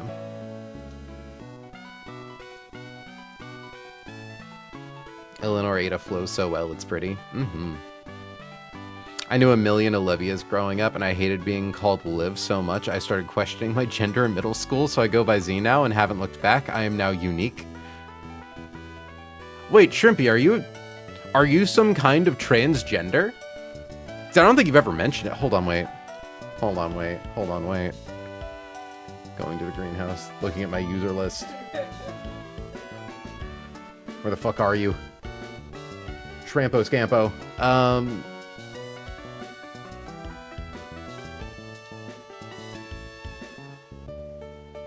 Okay, yeah, no specific listed, like, transgender references in, viewable bio. Okay, but anyways. Oh, got it. Intersex. Neat. I was gonna say, you're a part of the community regardless. Like, I'm not gonna pretend like I understand intersex issues even a little well enough to, like, have thoughts or feelings. I'm just gonna say that, like, a sibling in arms. I'm gonna say similar struggles, and then someone's going to, like, come at me with a sword. Anyways, Kecleon, Urchifu, Urchipipi, Urchipu Life Orb, you want a sword? I mean, have Pyo start 3D printing me some stuff.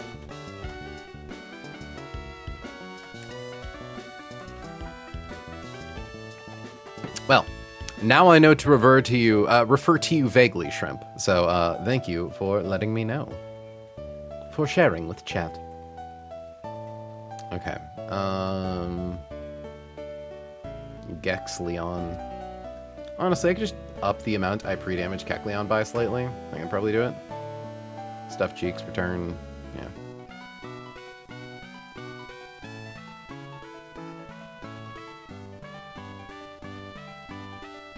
For a while, I wanted my new name to be a femme version of my dead name, but I'm glad I didn't do that.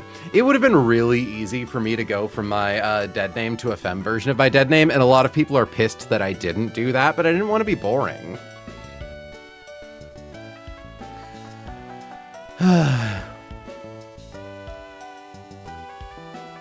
Okay, so I'm just gonna ask.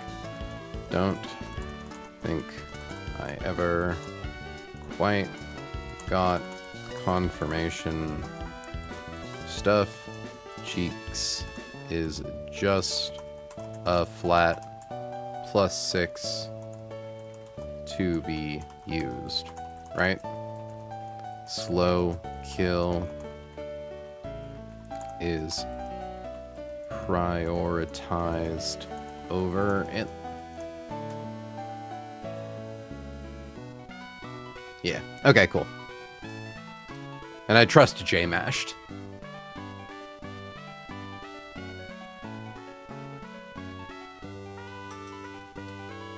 Because we do have to worry about that with Amistar, who is a little too fast.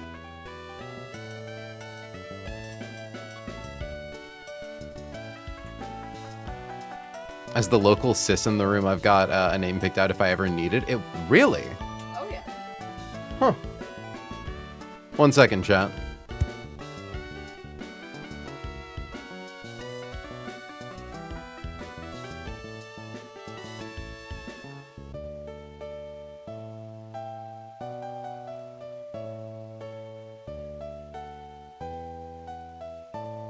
You can say it. It's cute. It's a cute name. It would have been Matthew Alexander if she boyed up. But she's quite comfy is how she goes. I'm very comfy. Gender means so much nothing to me. I've got no reason to change anything. You know, if there's one thing I can tag onto my run and bun little notes section on the Hall of Shame feat is Hall of Shame.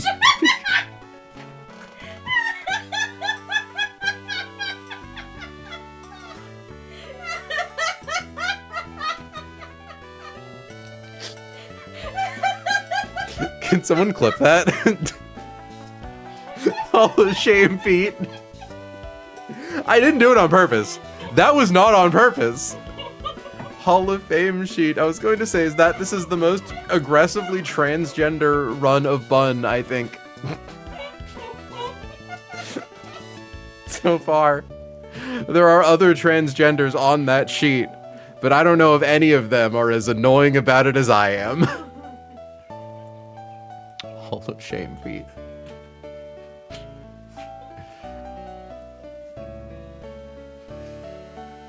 Epic. Biggie shame feet, no! Do not shame he biggie feet. Biggie ass feet. Biggie ass feet. I don't want to do this fight. I'm scared. Now Blaziken needs to be in your E4. Izzy, I was already considering it, and now that I know this fucker gets reversal, genuinely, like, is Blaziken able to just kind of Hitmonlee a little bit? Because not to mention, like, you don't just get reversal if we're hold on. I normally I wait until after stream to open things like this, but I do need to see it for me. Hold on. There's one thing I can tag onto my run and bun little notes section on the Hall of Shame feat is Hall of Shame. Yeah, that's good. I'm sharing that in Dexcord.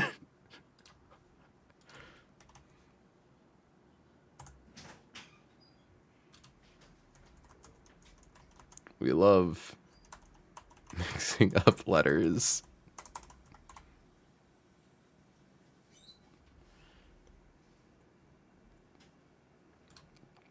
It's a good clip. It's a good clip. Okay, anyways, Kecleon, Urshifu, Amistar, where is it? Greninja. You know, I should confirm, yeah, fucking fake out into Oranguru plus Fling isn't going to somehow proc Starfberry.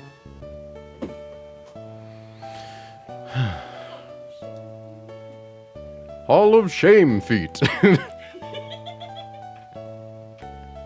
Epic. Oh, that sucks. I suck. I hate this. You're awesome. You're based. Base mode? Question mark. Oh, this is gonna be the rest of my day. Today's such a good day for friendship. I was going to say, I was actually very, very pleased. Like, whenever the Discord's really active, it always just fills my heart with a little bit of light. But I genuinely think about, like, I've been in Discords for people who have communities like 4 or 5 times the size of mine, and they're all ghost towns. But like, all things considered, we have a relatively active little space. And I think part of it, genuinely, is that I kind of treat the Discord like a social media feed, where like, I don't tweet, but if I have a dumb thought, I will post it to the Discord, and eventually someone will respond to that, and it sparks conversation. Similarly, the Pios and the Kessels and the Lixies and the Fias of the world who engage with that shit, having people who are willing to say goofy ass shit. Because like, if you're in my Discord, you're not gonna go out of your way to be like, oh hey, I was doing this, unless you're like, maybe? Like, it is kind of the streamer's job to spark conversation, and I feel like I've learned a very interesting lesson about community management this way. Anyway, King's Rock. Hit the monkey. Hit the monkey real hard. The slur. Okay. Oh, we can get rid of the Hambino. Childish Hambino, gone drop it like the NASDAQ.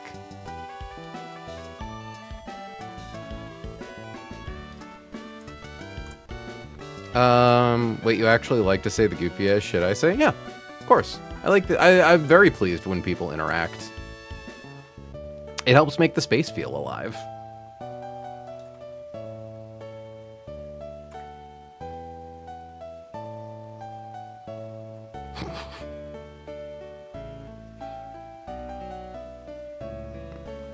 Okay.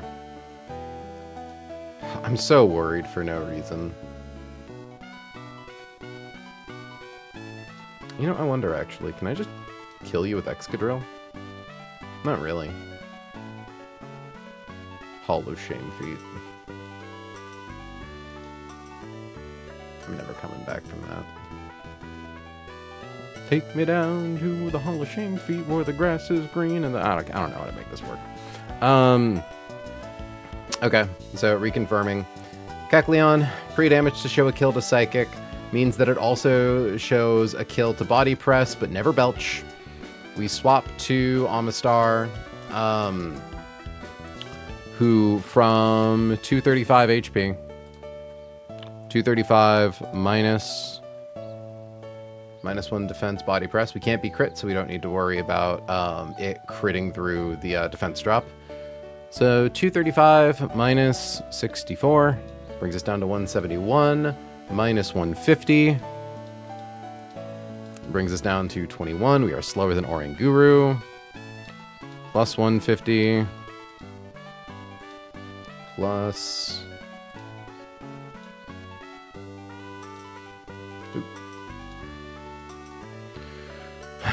Plus 64 gets us back to 235. And then low rolls. 235 minus 50, 54. 181. Minus 127 gets us down to 54. So first Rock Smash hits the field, should always see a kill, goes for the kill in the second turn, second Rock Smash, at which point it's possible that it doesn't see a kill, but at that point we're just giving him the old 1, 2, 3, 4. Yeah. It's literally so fine. Then Snorlax comes in, Greninja hits the field, no priority, nothing stops him from dying. Greninja does Fling Rock at Oranguru to flinch it. Snorlax gets one hit KO'd by Urshifu. It's now Urshifu versus Oranguru. Urshifu kills Oranguru with close combat. We swap Greninja to Sneasler. Sneasler shows a kill, so baits in Vivian. We both outspeed Vivian. Poison Jab plus Surging Strikes kills.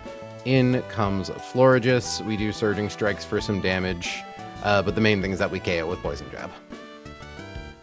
And Poison Jab always one-hit KOs, so we don't need to worry about accidentally proccing like Starfberry or something. Which would be very funny.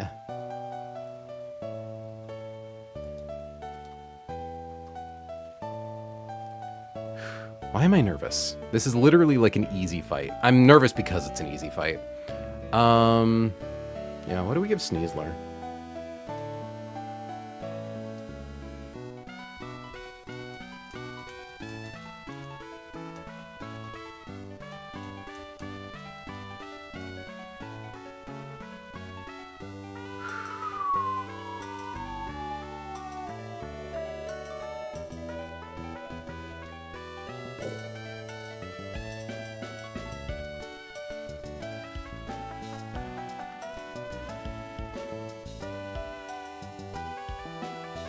It's chill.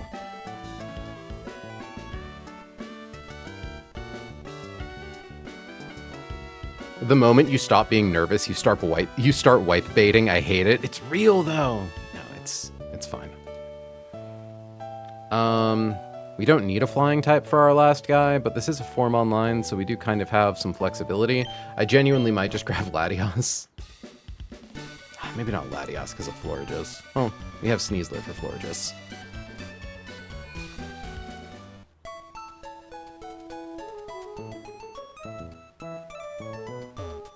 I'll at least get Latios for Fly.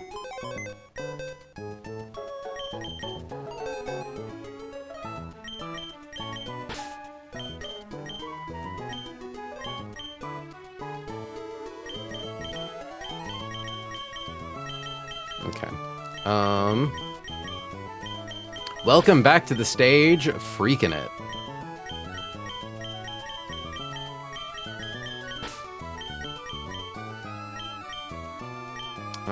Urshweewoo. Hey, Curses. Welcome to stream. We are getting ready for the last fight we have to do before gaining access to our last encounter.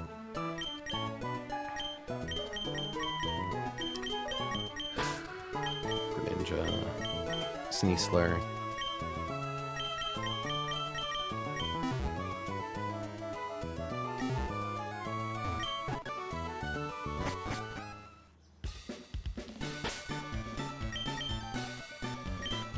We need to teach Levi Rock Smash.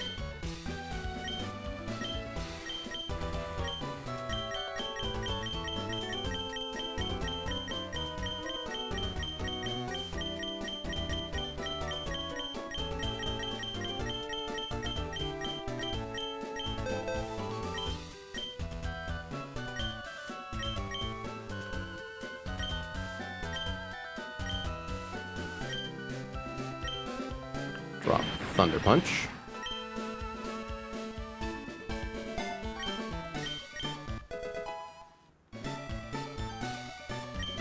The only items we need are King's Rock on Greninja, a $5,000 fake out,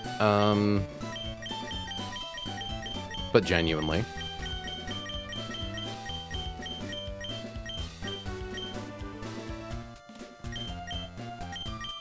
And Life Orb on Levi.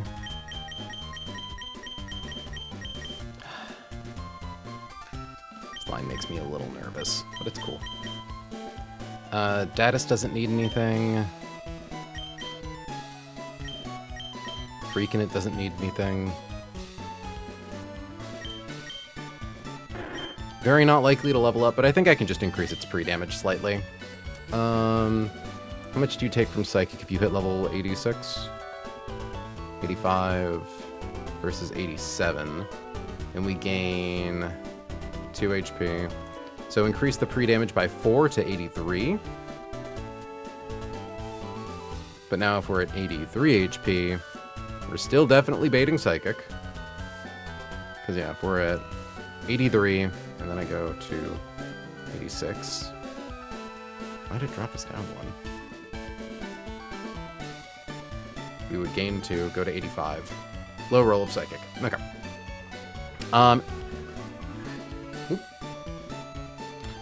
It's awesome that Omastar is getting, Omastar is getting this much use directly after you caught it. Genuinely, I'm so pleased. I was like, I think Omastar is cool, or Omastar is cool, but I don't actually think I'll like get that much use out of it, especially because we've gotten so many other Protect bots recently. But like, I mean, look, Bold Alakazam was worth it just to get Bold 31 Defense Omastar. With 5 speed, which is relevant, and Shell Armor. Like, this guy fills a role that Laylap's left behind. And that's so awesome. Yeah, 114 speed. It's literally chill. We're having a good time. Oh, but yeah, at 83 HP, I assume we're still always baiting. It doesn't matter what we bait from Greed in turn 1, but we do bait Body Press. Swalot goes for BP. Because, yeah, never Fire Punch. Yeah, 74. Okay, it's cool. Do our pre-damage.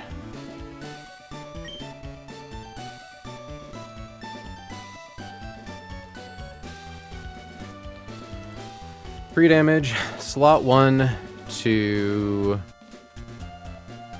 83.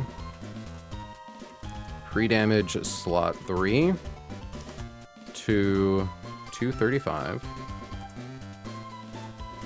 Finally getting back to my ISAT playthrough. Nice. I really want to get to back to ISAT on this channel, but it's kind of awkward, right? Because like it's virtually impossible for us to do any kind of long-form playthrough with Laika anymore, just based on the fact that like Laika lives several more time zones away, and it makes collabing pretty impossible. And it's like, okay, I could redo it solo, but like if we get back to ISAT, even though it's been a year, do we pick up where our file left off, or do we start from the beginning? But already, ISAT is a repetitive time loop game. So, like, to go back to the start of ISAT, like, oh. You know what, Freaking It? Freaking It gets to hold the mittens, Maisie's mittens. And Datus gets to hold TM37 Swagger.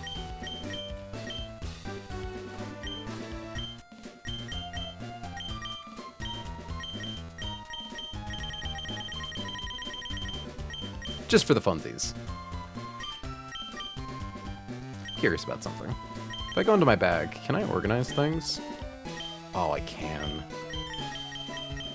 Chat, could I be annoying? I kind of want to... Okay, let me just... Ooh. We're never using EXP share. I do kind of want to make all of the gems, because we're never going to use them unless it's the final, like, thing. I essentially just want to organize a little bit. We're even less likely to use the assorted seeds. I'm sorry, I'm gonna be really annoying. This is partly to delay doing the next fight because I don't want to do it. Ooh, but actually I do kind of need to speed it up. Okay, let me at least get all of the gems up top, because this will also let me know which ones I still have.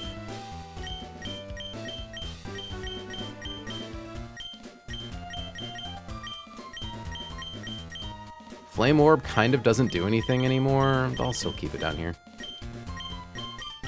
I mean, I'm sure there's probably a fight where there's a benefit to getting burned mid-battle. Bug Gem. Ghost Gem. Because I think I've used 2 gems.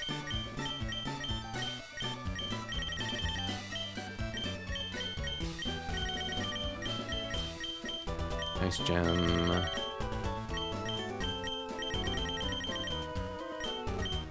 Fighting gem.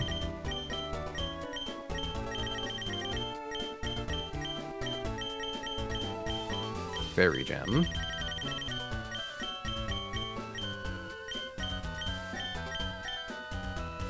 I'll also move the white herb below the seeds and the mental herb.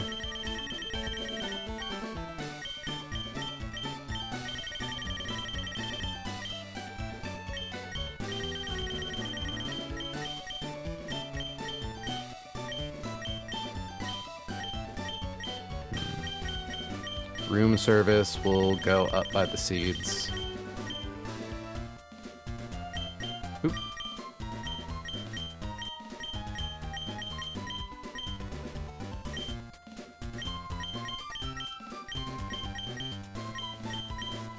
Put the Razor Fang at the bottom of here.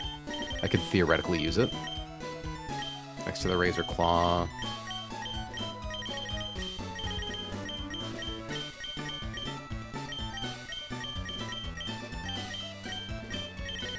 Everstone goes to the top. right below the EXP share.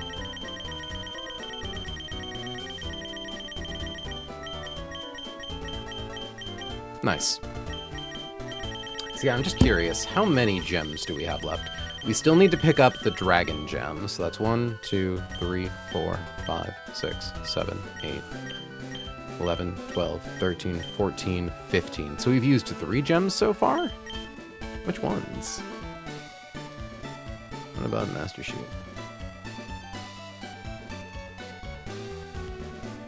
Yeah, because we have the fairy gem.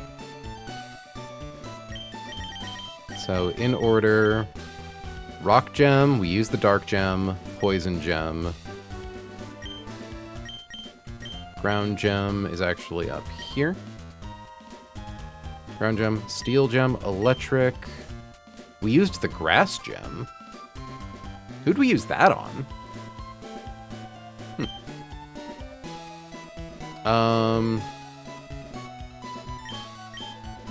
And it should be... So electric gem, grass gem, flying gem, fire gem, psychic, bug. Oh, and we use the normal gem. Right, for boom. Okay. Alright, that's enough bullshit. What do we give Sneasler? Lumberry?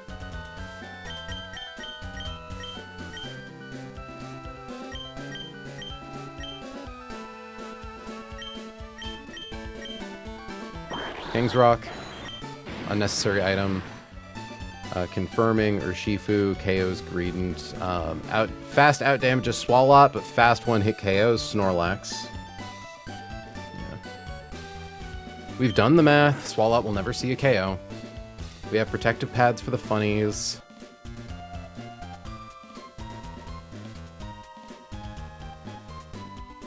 I actually didn't use my Grass Gem during Maxi 2. We just had Leaf Storm Roserade fast kill Groudon. Because yeah, I know the Grass Gem is probably one of the more valuable ones, evidenced by the fact that we used it.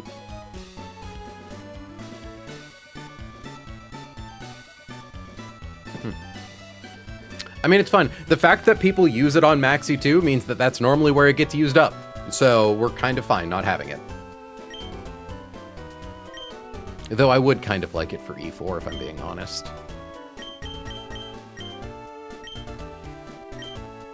Okay. That's enough bullshit. I want to actually get this catch.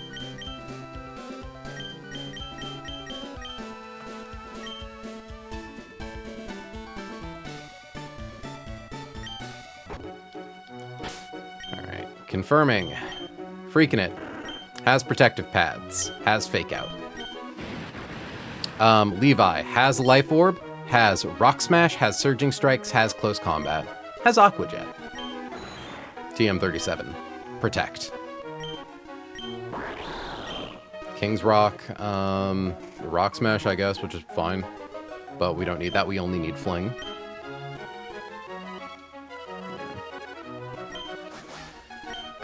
Lumberry, just because why not? Poison Jab is the only move we need.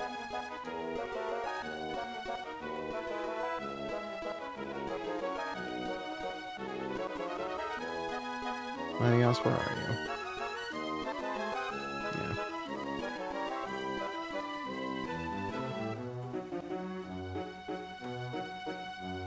Why does this fight freak me out?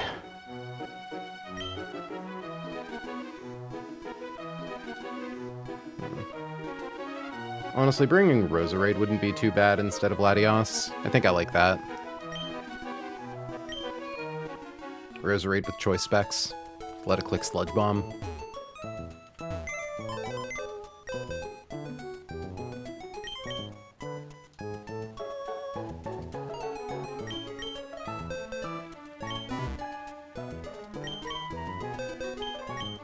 Or I could get a guy I'm willing to sack, but that's kind of Kecleon already.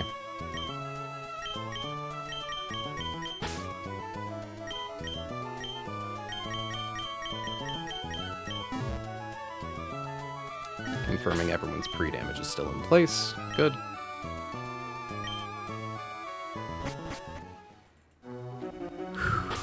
It's fine. It's chill. We're having a good time.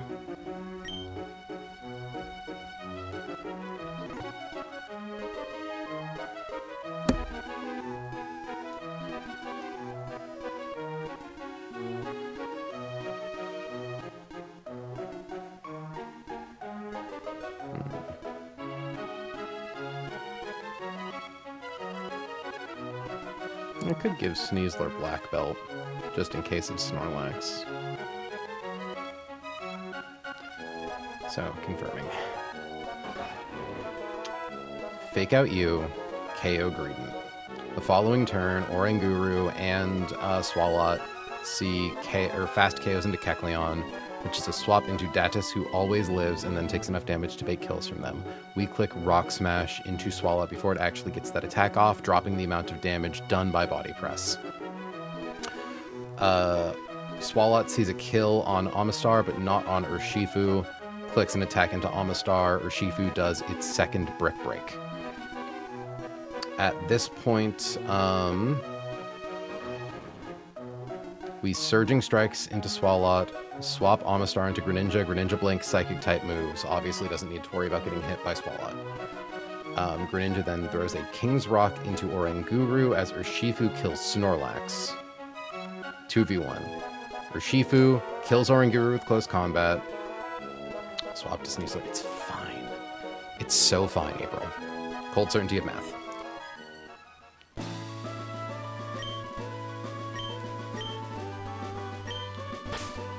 I'm actually really quickly going to, I don't know if freaking it effectively repels Pokemon being in the front of our party. So just remind me to swap them back to the right spot once we get going. And confirming Symbiosis does what I think it does. If an ally uses its item, this Pokemon gives its item to that ally immediately. Does not activate the ally's item. Oh, huh. Does not activate if the ally's item was stolen or knocked off. Interesting.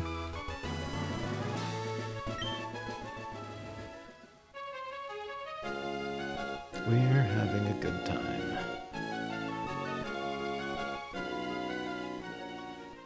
Okay, past that. Not that it really matters who's in slot A for this fight. Kecleon baits in Swalot second all the same.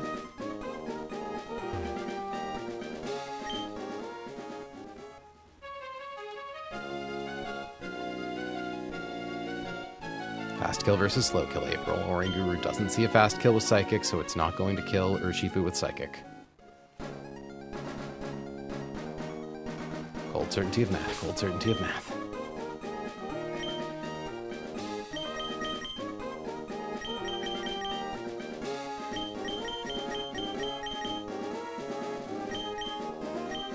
We'll do Black Belt instead.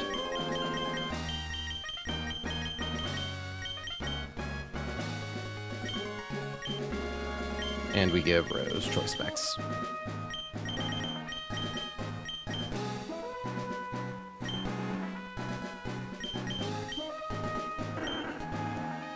Protective Pads, Protean. We aren't changing our type, so we don't change anything, so we're just clicking Fake Out.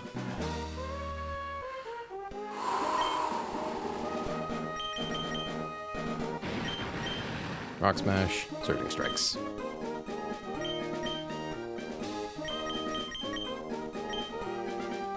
Cold certainty of math.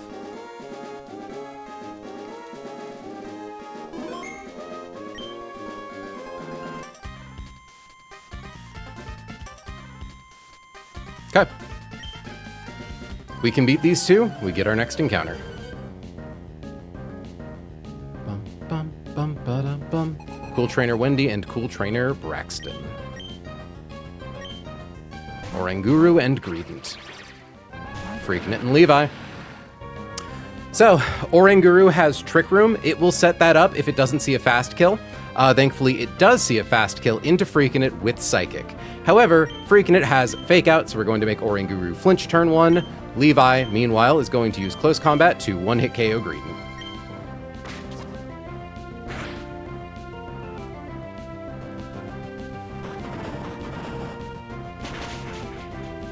Cool. Levi drops its defenses. This is fine.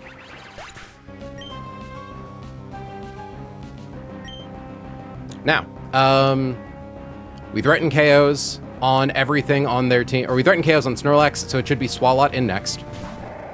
Swalot these nuts. Okay. Swalot sees a fast KO into Freaknet with Body Press, or Oranguru sees a fast kill into Freaknet with Psychic. We are going to swap to Datus, who will always live both of those.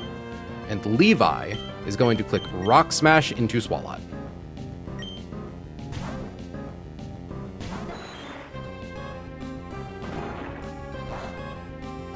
Drop Swalot's defense.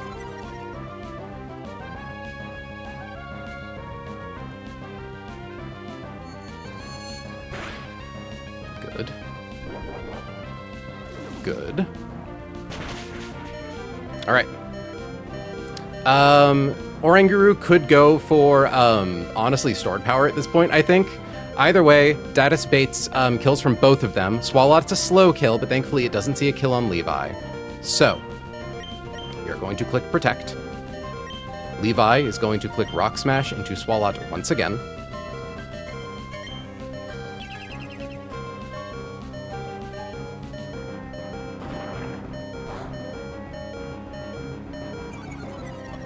Further decreasing Swalot's attack.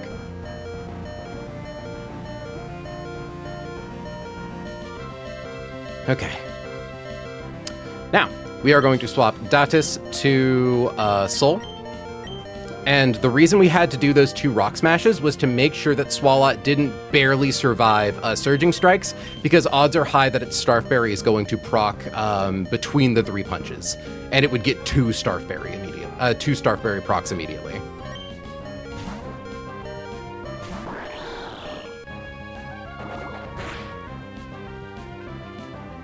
Case in point. Let's see what he gets. Defense.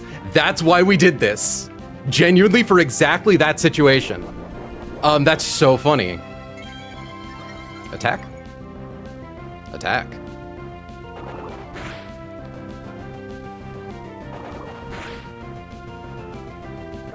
Oh, yeah, right. I was like, that still did way less damage than I was expecting. Thankfully it worked.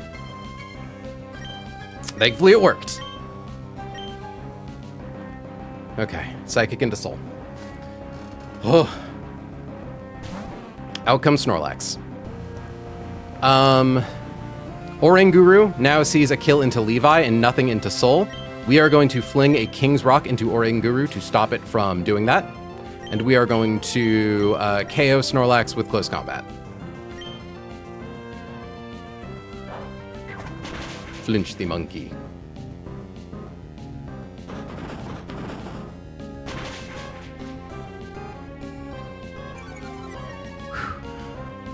Okay.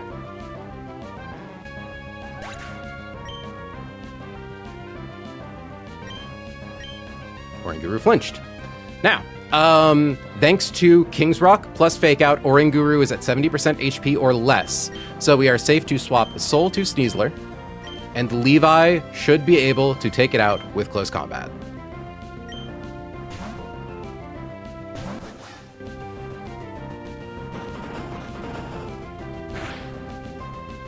See, the funny thing is that even if we fucked that up, and, like, we didn't kill it, there was, like, an 80% chance Oranguru went for Trick Room anyways, which could have been steered around. Okay. Clean sweep time. Out comes Vivian. Pretty guy. Has Friend Guard, which doesn't do anything since it's now a 2v1. It's slower than both of our guys. Its only attacking move is Pollen Puff. Sly does 68% with Poison Jab. Levi kills it with Surging Strikes.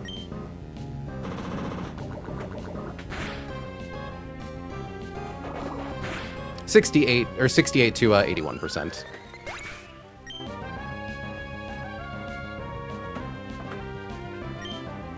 Okay. Out comes Florges. She dies in 1 hit 2 Poison Jab. And just for safety's sake, Levi, what's your HP at currently? It's 131, and you use close combat into Greedent, into Swalot, and into Oranguru. So both of your defenses are at -3. You show kills to all of Florigus's moves. Yeah, we should just double attack. There's no reason not to. I could Aqua Jet if I want to be, like, extra safe. No, we're fine.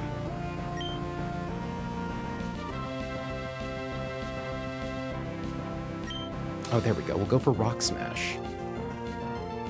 Oh, no.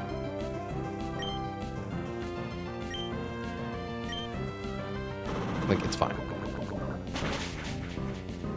It's fine. Demon down. Not Demon down. It was actually a very straightforward fight. Okay, it wasn't straightforward. There was quite a lot of gimmicking there.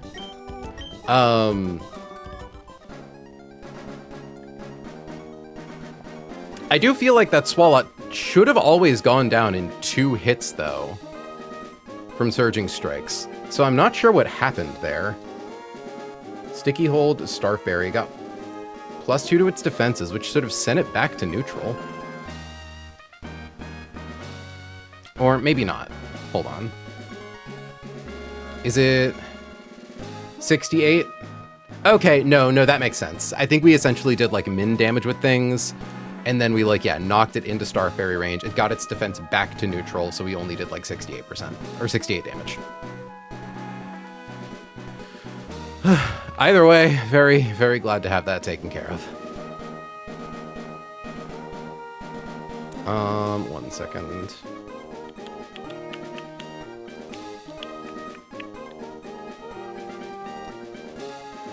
So,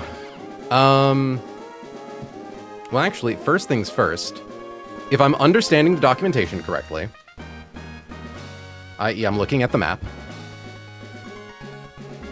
We can go behind Wendy, go up here and grab these berries. So let's do that right now.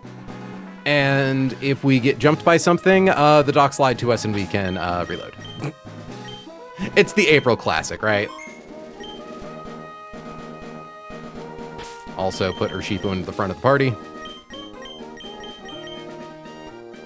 Also heal Urshifu.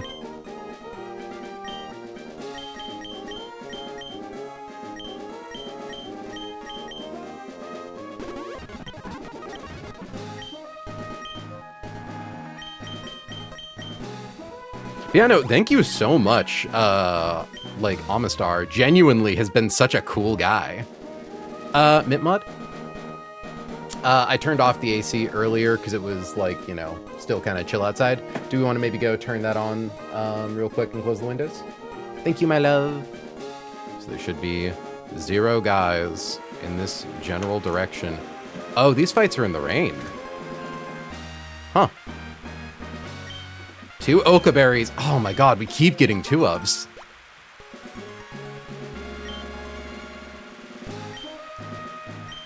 Two Rosalie berries is huge. Because, like, getting 2 of the berries means we can actually use it for getting, like, a good switch in. Chilean berry is funny, and yeah, no. Chilean berry is weird. Also probably the one we're using the most for just, like, baiting moves properly. Oh, that's huge. There's not, like, an item down here, is there? Nah. I wonder if I stand here and I save and reload the game, would I get, like, soft locked? Because he's, like, stuck on top of me? Probably not. Okay. Let's do the prep for our final encounter. Close encounters of the last kind.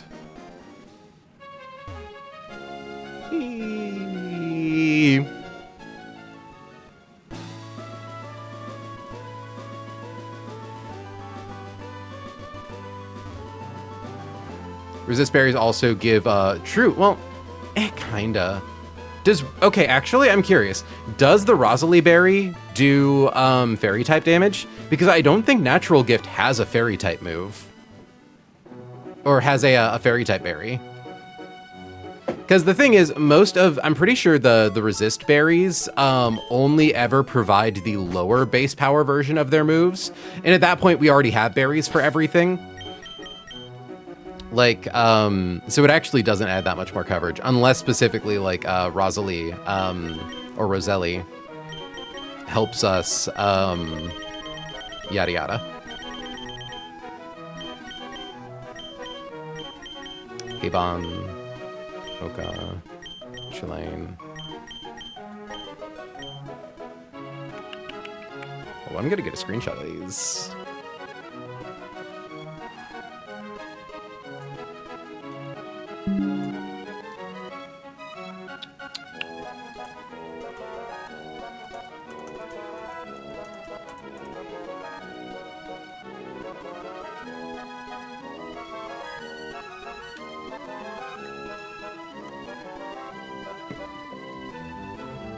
But yeah, no, like, by getting 2 berries, it means we can actually use it for, like, the damage reducing effect, which is very, very nice.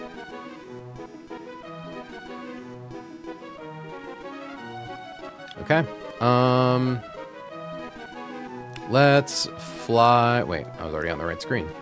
Let's grab Latios, fly back to, Evergrande for the good music.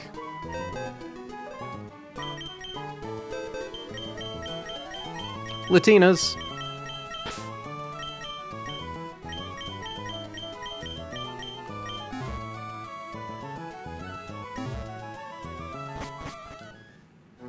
Or sorry, it's specifically Latinos with Iztok.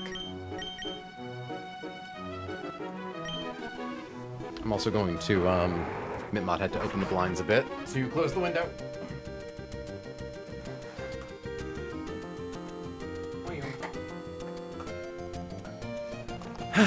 It is annoying to get 2 fights down and not actually be able to, like, increment the mandatory battle counter, but,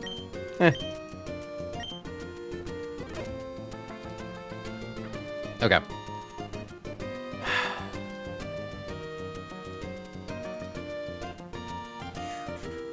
Do I not have the master sheet open anywhere?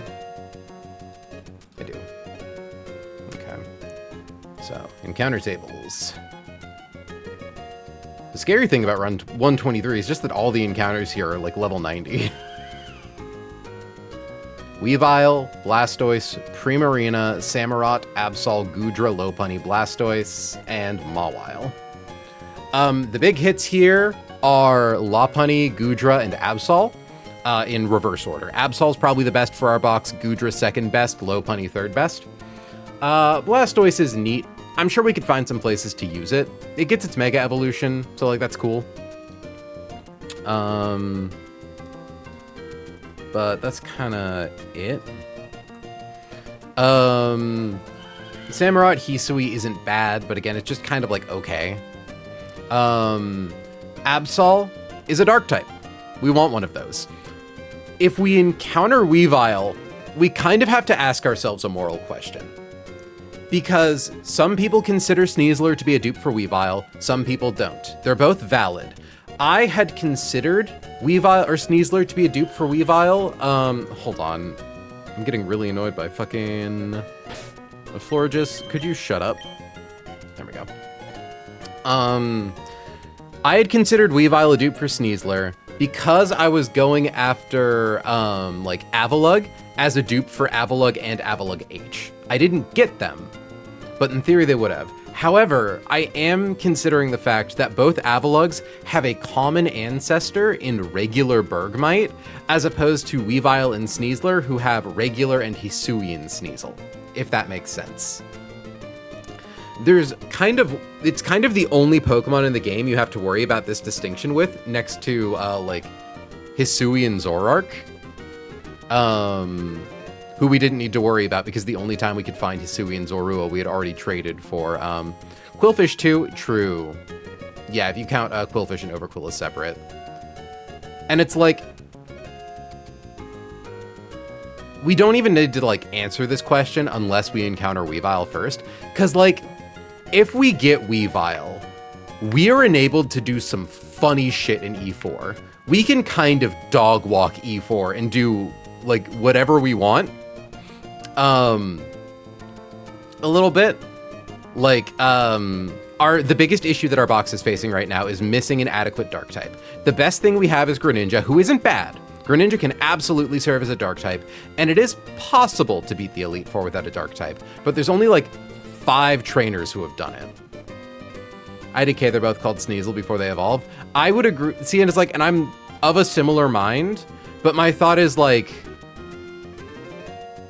Bergamite, like you get regular Bergmite, and then depending on how you evolve it, you determine the form. Same for things like Batilil. You don't have to worry about this with like Weezing and Growlithe because you can only get their Cantonian forms, and then you trade for their alt forms.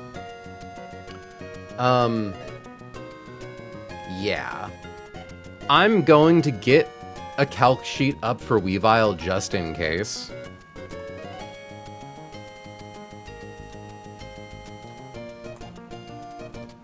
Hold on, I should refresh. Set to singles. So, Weavile, level 90. Its options are inner focus or pressure, so we'll assume it's pressure.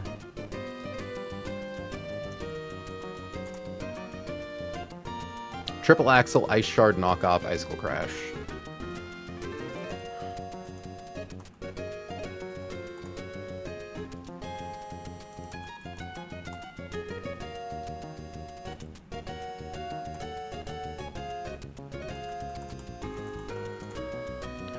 Probably actually want Wall Rain for our Super Fanging on this route. Galactros can probably live, but not like super well. Yeah, Electros could absolutely get killed if circumstances are poor enough. Okay. 90, everything. Alright. Why do I have Symbiosis open in, like, Bulbapedia? Blastoise.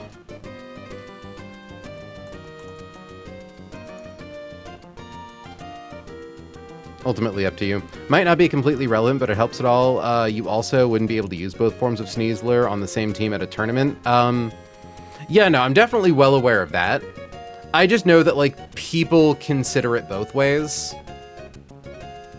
Like, I've gotten confirmation that it wouldn't disqualify me from the sheet. But it does feel kind of against the spirit.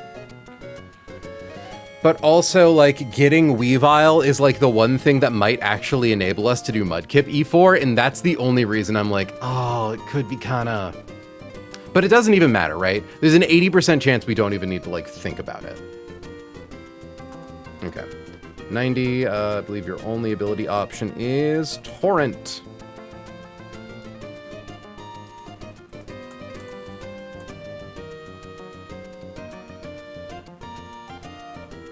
Okay, oh fuck, you get Water Spout? That's crazy. It's also very threatening. But also, yeah, Water Spout, Hydro Pump, Surf, Ice Beam means Wall Rain, hard walls you. I don't know why I said it like that. Water Spout, Hydro Pump, Surf, Ice Beam. Yeah, definitely like Wall Rain for this guy. And also, Super Fang cuts Water Spout's damage in half, right? And he can't heal. Yeah, I think Wall Rain's probably going to be our lead for these, because like most of the encounters here are water types. Okay. Close that. We don't need to worry about Primarina, Samurott H. Sweep, blank set, 90. This one could become more problematic. No, it doesn't have a fighting type move. Nice. Knock off Foul Play Aqua Jet.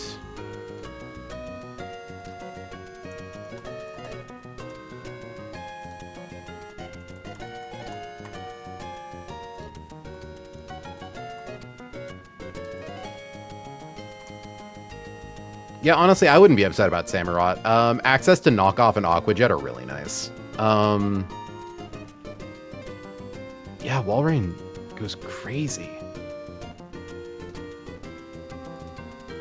Do we even need a second Pokemon?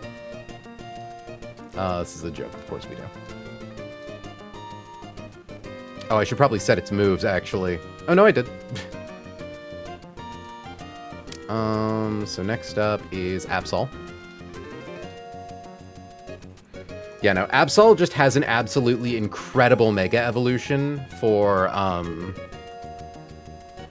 the Elite Four.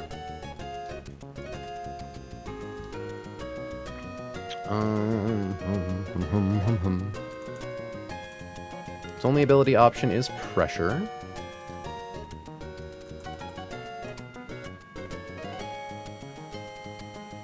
Knockoff, Play Rough, Wish, Sucker Punch.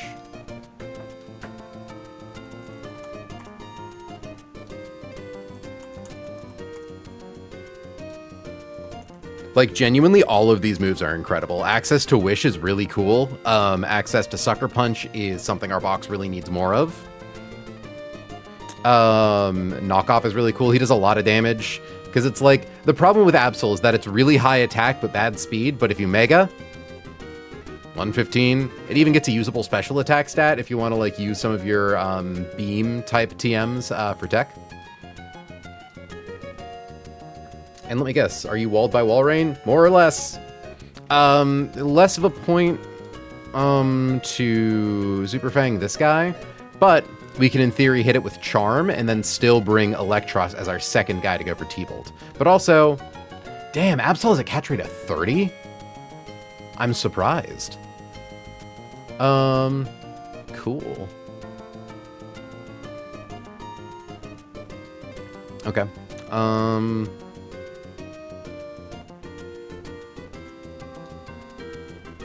Gudra H. Gudra Hisui just gets incredible abilities. It gets Gooey, which is a slightly worse version of Cotton Down, but arguably better for double battles, or Shell Armor, which is just crit proof, and like both of these are good. I think Gooey is better, but like they're still both absolutely usable. We will assume its ability is Gooey. Just like 150 special defense and being unable to be crit. Give this guy an assault vest and he hard walls every special like attacker in the game. Not to mention, like, what even is the like weakness profile of a steel dragon type? Ground. There's no way it's just ground.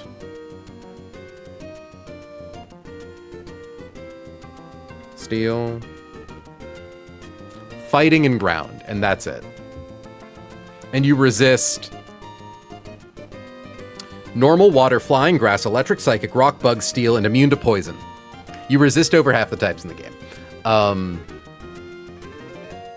Outrage, Power Whip, Dragon Pulse, Iron Tail.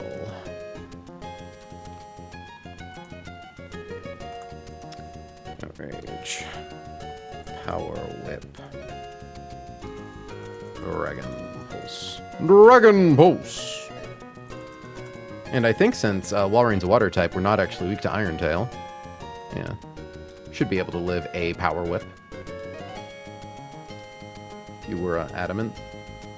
Okay, there's a very... All we gotta do is level up Walrein, like, once.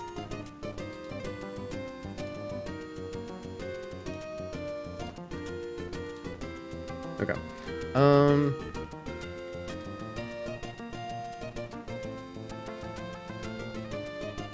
Okay.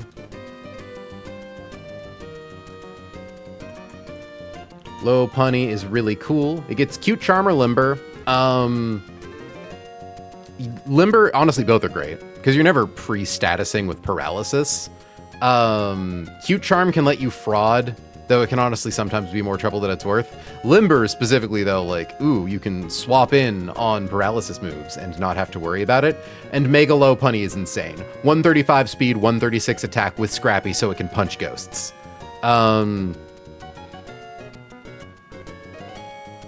Gets hard-walled by any ghost type, which is cool, but also not good because we don't want it clicking high jump kick and missing. I actually prefer like someone who could heal it. Thankfully, it has a catch rate of 60, so if we encounter it, we don't want to fuck with it.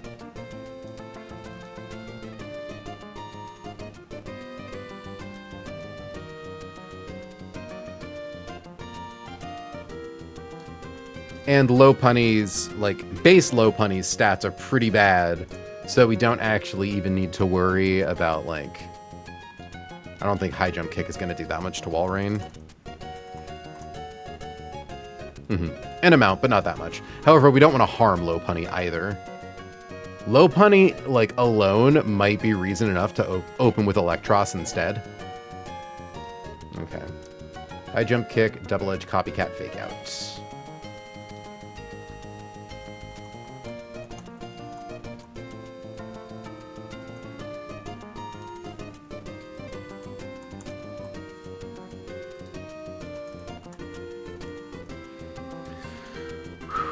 Because, like,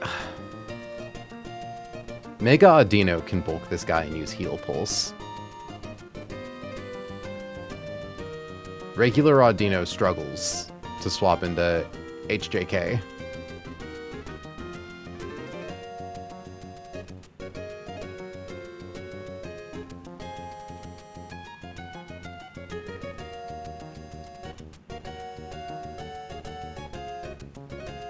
Thankfully, high jump kick is 90 accuracy, so it should land. Okay. Yeah, I genuinely think, because, like, all of the Pokemon that we would want Wall Rain for, like, it can kind of just swap into them. So we can open with Electros. Oh, wait, but if she's Limber, Thunder Wave doesn't even do anything. Unfort. So, yeah, I think we open with Wall Rain still. Because there's just a 50% chance we can't actually drop its stats.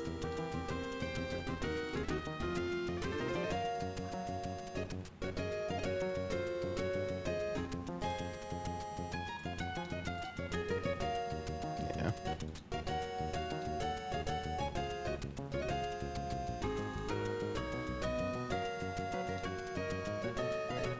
Yeah, we just need, like... It's like, I wish I had the ring target. I wish that I could decrease my own evasion. Yeah, Torterra can, like, chill with her. I will say, though, the nice thing about Lopunny is that if it misses a high jump kick, it does cut its HP down to make it a lot easier for us to catch. Also, another thing about Lopunny is that you can teach her U-turn, and that's incredibly valuable. And she comes knowing Fake Out, which is incredibly valuable. Like, Lopunny is absolutely an elite Formon. I'm really sad that we didn't get one as, like, our first encounter. So, Lopunny, Blastoise, Primarina, Samurott. Last one is Mawile. Mawile is, of course, also very cool. Steel Fairy is probably the single best type combo in the game.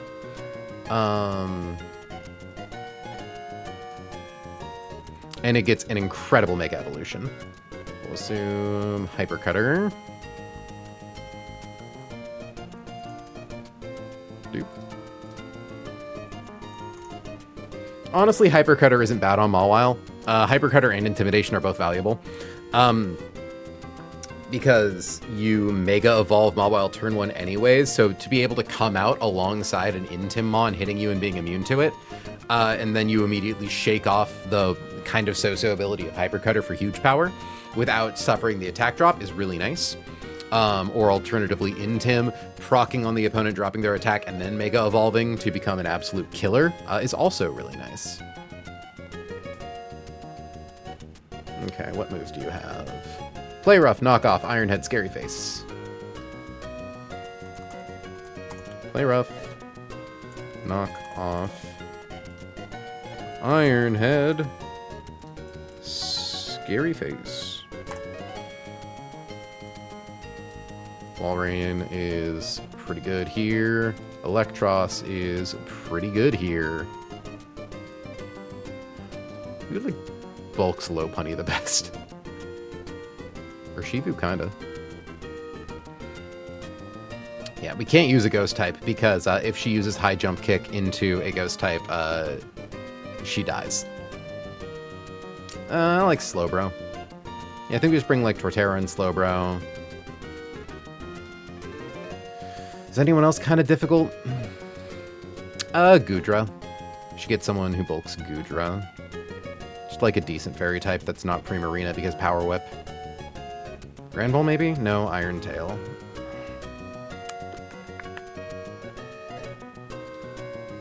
We can't really safely, even if we could safely get Altaria in. Oh, Lucario's pretty alright into it. Duh, of course it's Corviknight. Okay, so... Torterra. Slowbro. Corviknight. And Walrein can definitely do its job. We do need to get Walrein up to 90, which is fine. Torterra, Slowbro, Corviknight. Once again, Walrein can really handle Blastoise. Walrein can handle Samurott. As can Torterra. And a Slowbro into Corviknight. Absol might need someone a bit more capable.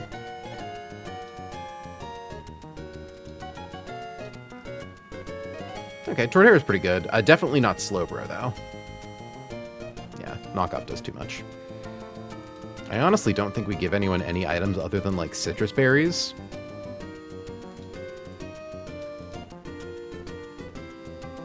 No, I don't even think we give them citrus berries, because, like... Yeah, it's, like, safer to just not hold items. Yeah, because Corviknight can just roost on Goodra. If we get an Iron Tail defense drop, we can just pivot to Torterra and pivot back. Though it would be good to bring a fairy type in case Goodra, in case we need to, like, stop Goodra from outraging.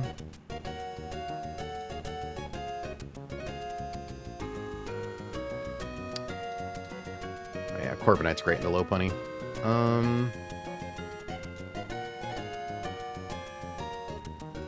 Torterra. Slowbro.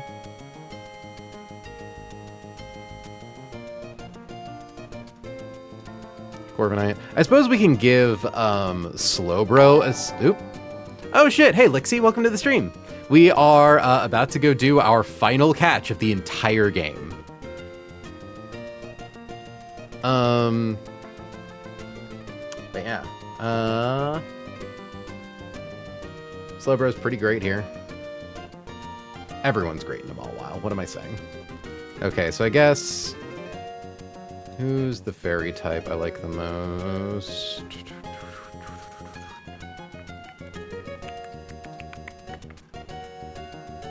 Granbull? Yeah, I think I like Granbull.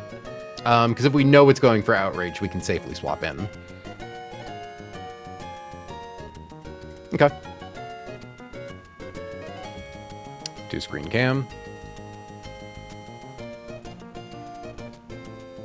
Ooh, or actually, maybe we should... Maybe we just get a ghost type. Or we, like, don't bring Slowbro. Who was I grabbing Slowbro for? Absol? No, not Absol. Nah, fuck it. We can escape a fight if we need to. Hell, what are the dupes here? Primarina? Yeah, we can kill a Primarina, I'm sure. If we need to. Because I'm like, ooh, we need a ghost type to guarantee a runaway. No, we don't. No, we fucking don't.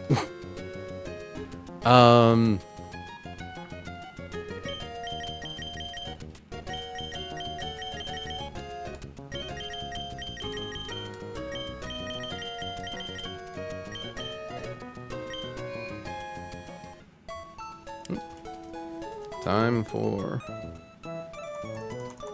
1, 2, 3. Catch.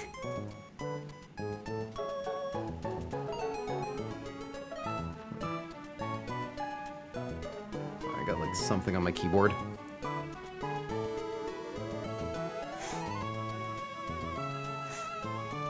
It's gone now.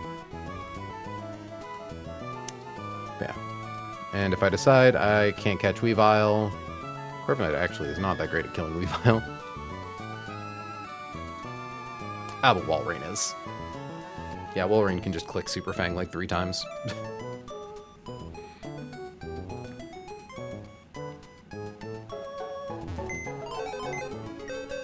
I'll get Walrein up to 91 just to be safe.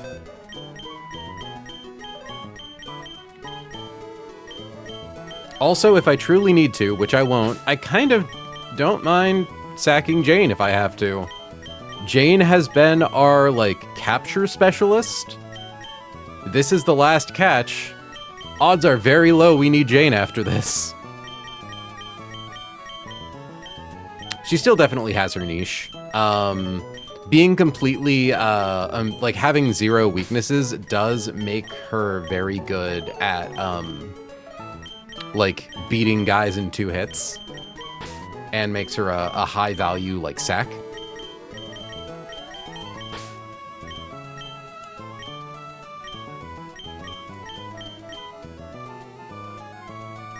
Yeah, and Grand Bull is our last one.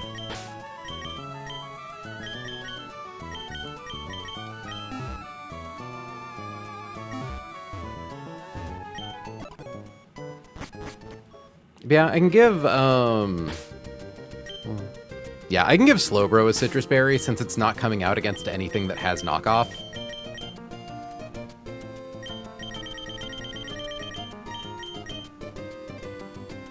But where you got the chicken? Daggerman, I got the chicken in Evergrande City. I have all 3 Hoenn starters. It's very funny.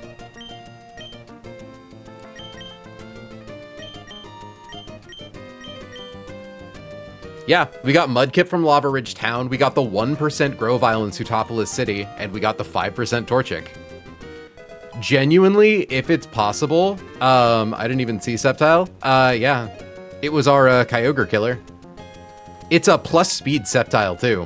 Sadly, it's minus special attack, but like, plus speed on a base 120 speed guy. Thessaly is incredibly powerful. Okay. Walrein is now level 91. Yeah, fuck it, let's go.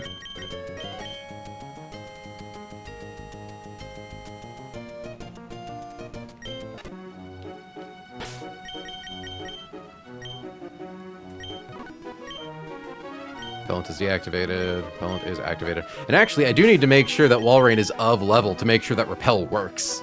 So yeah, 91 def works. That guy be outspeeding Mega Swampert in the rain with no boosts. That's not true. If that was true, Eldegoss would still be alive. Does, however, outspeed with the Choice Scarf. Yeah, no. Our Sceptile can, with, like, in Overgrow, with Choice Scarf, chain kill, Manaphy with Leaf Storm and, Mega Swampert with Leaf Storm. On Wallace's team. It's very possible that Thessalia is one of our E4 guys. Mm-hmm.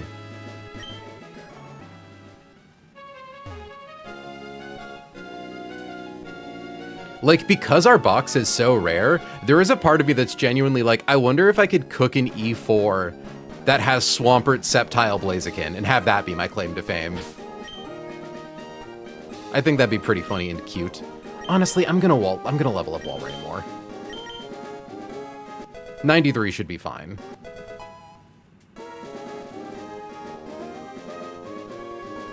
Alright. As established, Absol is the thing we want the most. Repellent is deactivated, Repellent is activated. Goodra would also be really good, and I would not be sad at Lopunny. Blastoise is by no means bad. Blastoise is like pretty cool. It gets Water Spout, which is honestly like really nice. And Samurott Hisui gets Knockoff and Aqua Jet.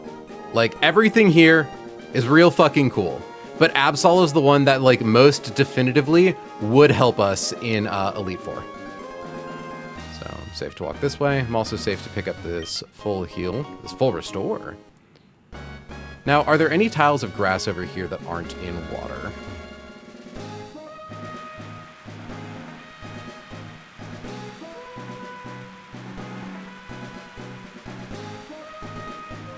No. For as much as I want to like find my encounter in this patch of grass, I really don't want to have to fight all of these really powerful water types in the rain. So apologies, we are taking it in the safer grass patch.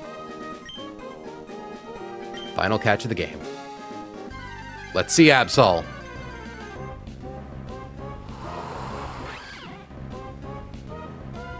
We have to answer a question.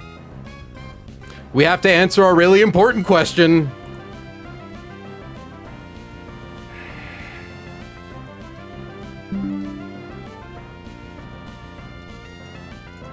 I need...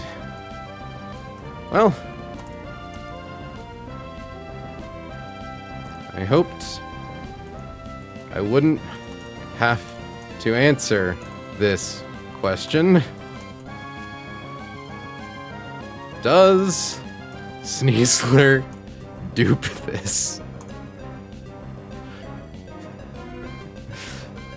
Because realistically it does, but legally it doesn't. I think of the Nidorans as dupes. That's completely incorrect. Nidorans are completely separate evolutionary lines, with different dex numbers and everything.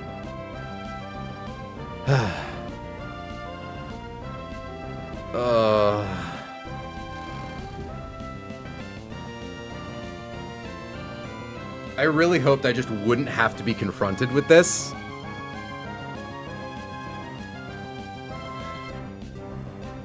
Because Weavile enables so much shit.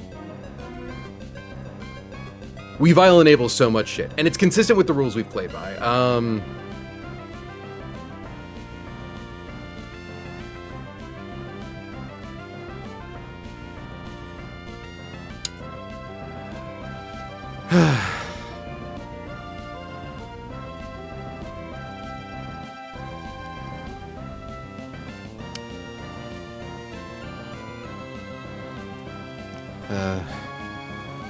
Am I gonna have to @faulty?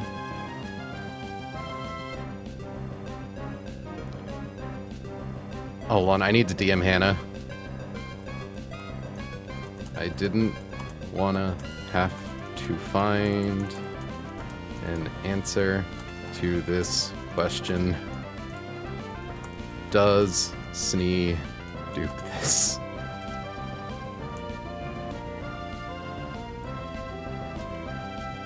Because there's so much cool shit. Like, this enables such a cool E4. But it's also kinda scuff.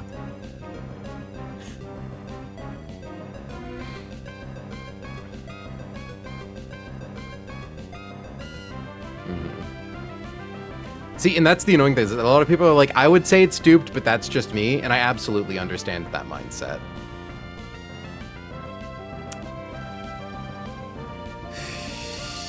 Fucking...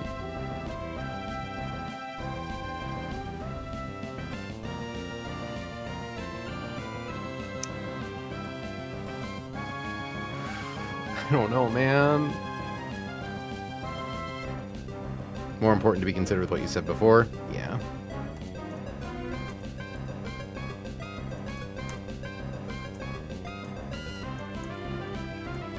I'm feeling really weak right now. Because if we don't take Weavile and we end up finding some dog shit, like, I'm gonna be real sad about it.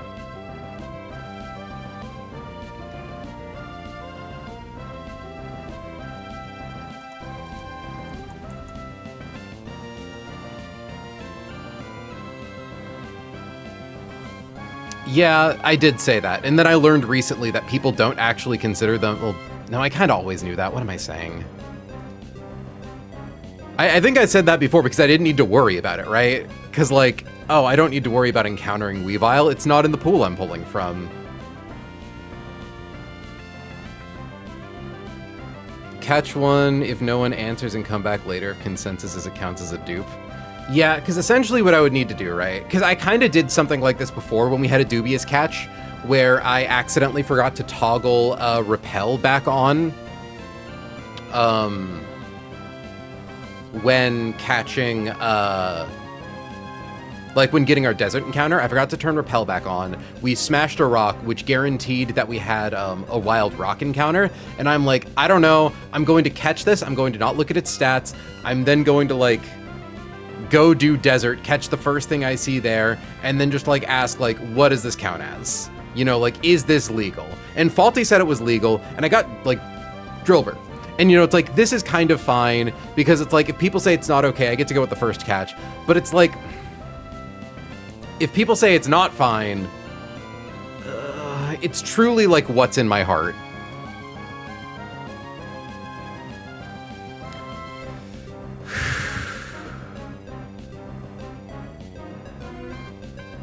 Like, I would love it if I could just ask Faulty to tell me that it counts as a dupe, so I don't do it, right?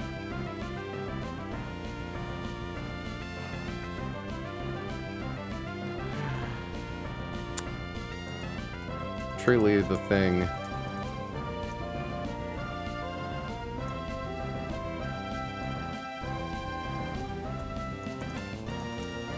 And then people said it's kinda vibes based. But yeah,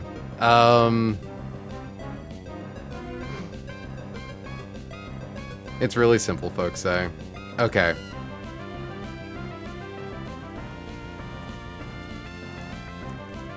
You're right, though. I should be honorable.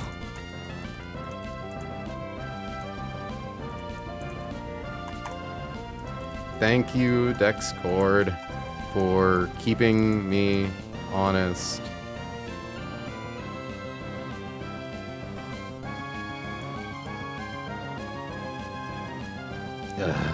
God, now other people are like, you had one opinion and now you changed it. It's not as crazy of a takedown as you think it is.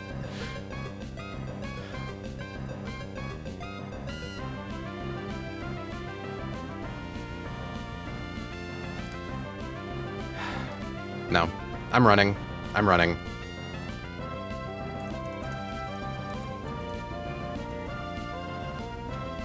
Well, technically I'm not running. I need to, well, I mean, I could probably run.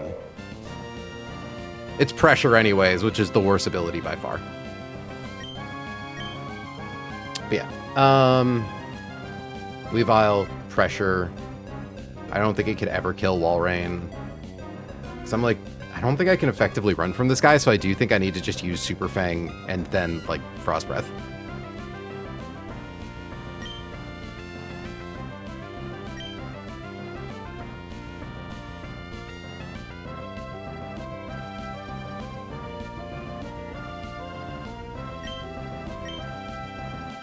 Yeah, no, because I'm like, I could just use the Fluffy Tail, but no, I should be able to win this race. Knockoff is its highest damage move. Also, those numbers were really bad, so it was probably a low stat Weavile anyways. I mean, hold on. Out of curiosity. 335 minus 254 comes out to 81. Okay, no, that's like mid damage. Hard to say. But no, we're gonna be honest, chat. Because I have said it this entire time. I did feel a very strong moment of weakness. We get what we get and we don't throw a fit. We get what we get and we don't throw a fit. I think I need one more Super Fang.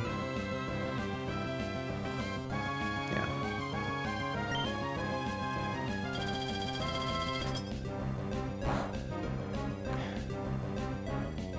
We already have the only Sly that matters. Even if it would have been really cool. I really hoped that I just wouldn't need to be confronted with this question in the first place. But life's not that easy. Hasta la vista, Sneasler. Or Weavile. Runandbun, which gives you what you need, allegedly. Well, definitely, I have a win. I have a winnable box. Okay. Weavile KO'd.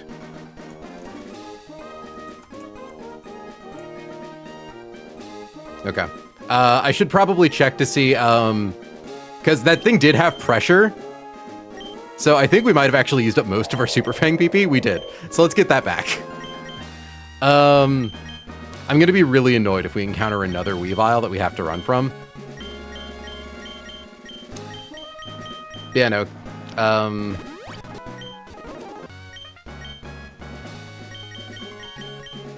Okay. And then Lepaberry.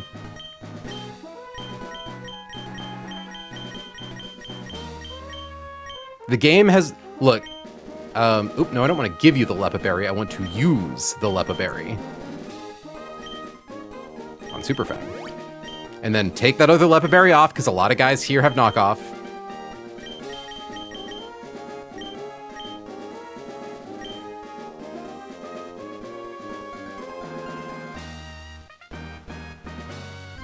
Runandbun has rewarded me for Virtue before.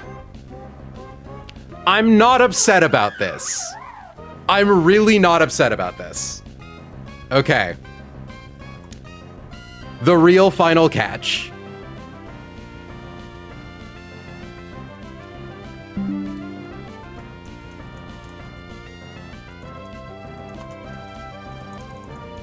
Yeah, no, I was gonna say it had to be the bunny, right? Our chosen one. It's like, I think I count that as being rewarded for Virtue. Now, first things first, I'm pretty sure... Do we live high jump kick from this?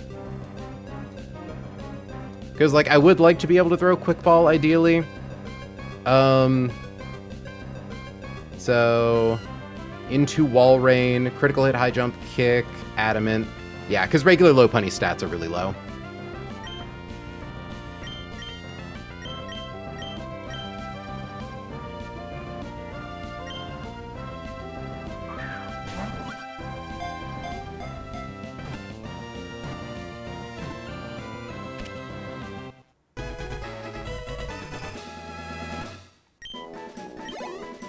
Okay. As our final catch, do we name it for cutes? We already had a Miss May. Do I name it April because me? Because I am the bun? Or do I name it the bun? Or the run? Like, name it the bun because this is the run.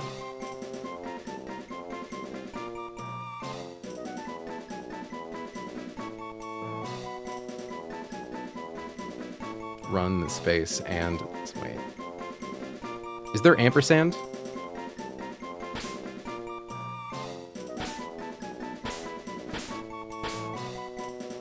Okay. I was gonna say name it April Lamau. Fuck it. It's so cute. As my final catch, I get me, the bun who runs.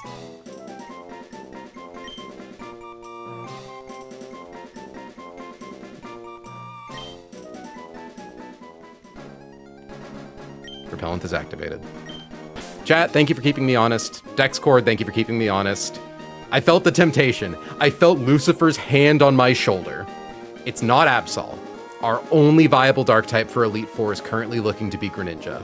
But Lopunny's really fucking cool and I like Lopunny.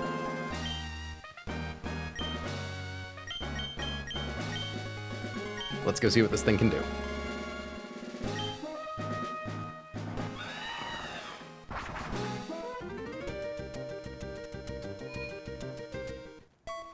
We would love to see Adamant. We would love to see Jolly.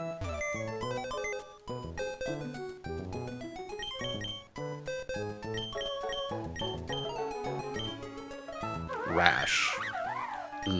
Cute Charm. He can only win so many times. It's fine. It's fine. It's a 6-scale goat.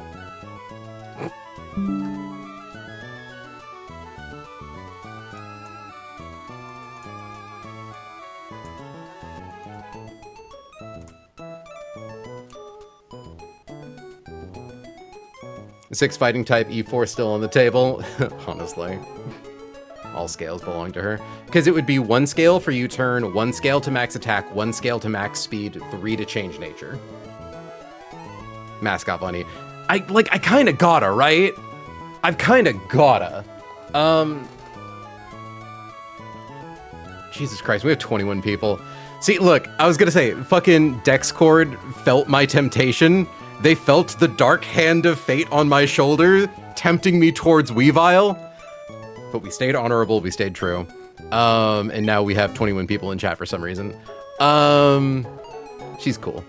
But yeah, I know. So we bring Blaziken, we bring Sneasler, we bring her Shifu, we bring Lopunny.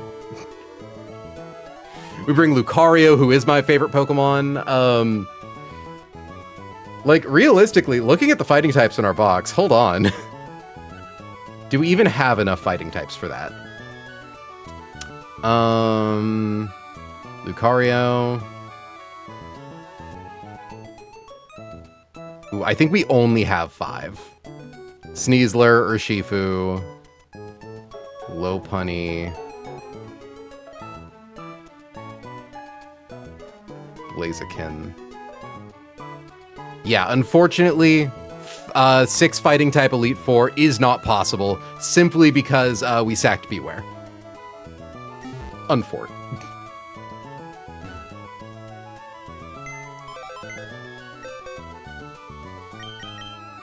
Still though, she's a cool gal.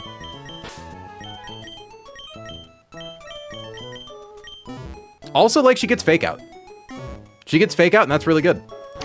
She gets Fake Out. We could very easily scale U-turn onto her if we need to.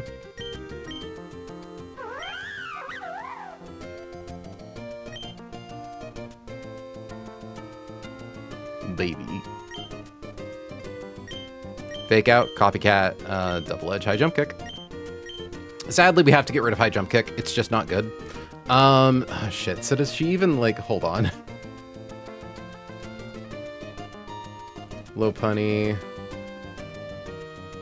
Okay, no, there aren't any fighting moves on her learn set other than the 2 types of Jump Kick.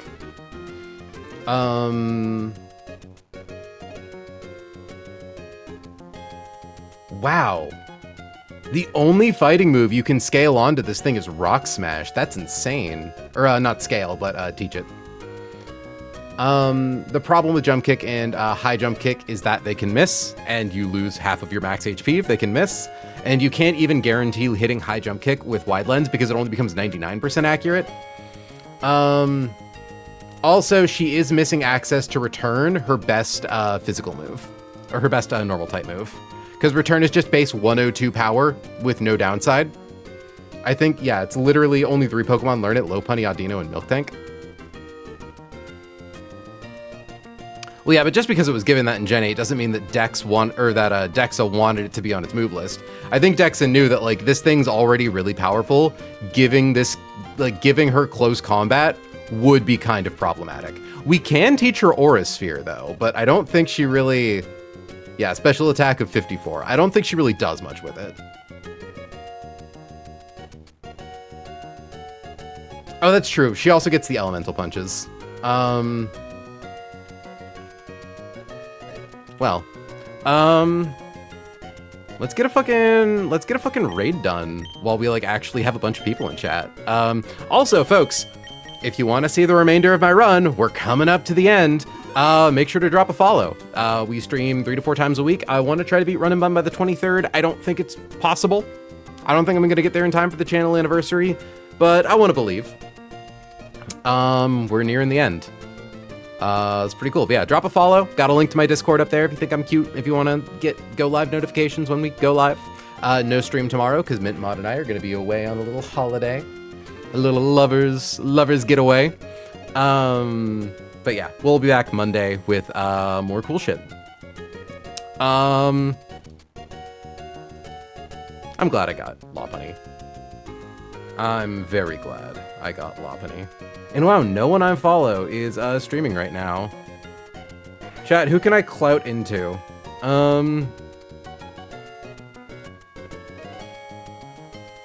Fucking...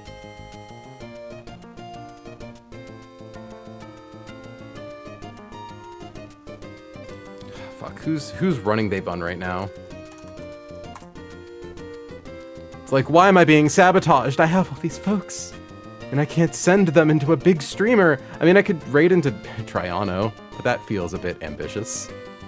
Oh, wait. Triano is doing run and bun. Oh, wait, that's a past video. April, you fucking moron. You goon. That's a... Oh, my gosh.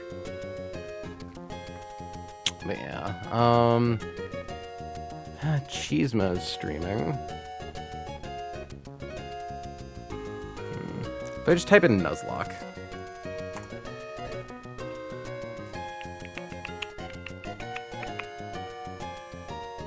I don't know who you are, not gonna lie. Don't know who you are, spelled wrong.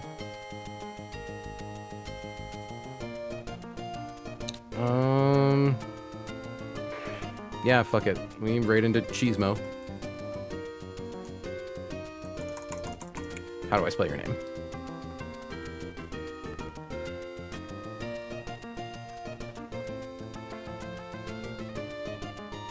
Where the fuck? Where'd it go? Dylan spelled wrong.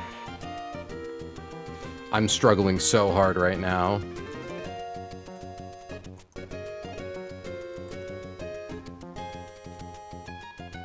Why am I suddenly unable to find this person? Power slap. There we go. Okay, Cheezmo. Raid. You all better stick around until I get this out. Hold on. I need the clout of raiding with 20 viewers. Only... Okay. And then... TP. Nice. Okay. Whoever's still here, thank you for sticking around for me struggling to find a person to raid into. We got the bun. We did the run, we got the bun. Pretty fucking cool, if I say so. And we were honest. And I hope that that pays off in the long run. Low punny's cool. I'll probably have the fight count, because we need to go get our Mega Stones. We have to go fight a double battle against some guys with level 60 Pokemon. But, anyways, folks. Thank you so much for joining me. As I said, no stream tomorrow. We'll be back on Monday evening in the usual time slot. Until then, I have been April. She has been May. You have all been incredible, and I will catch you all in the next one. Sending out raid. Have a good day, folks. And ending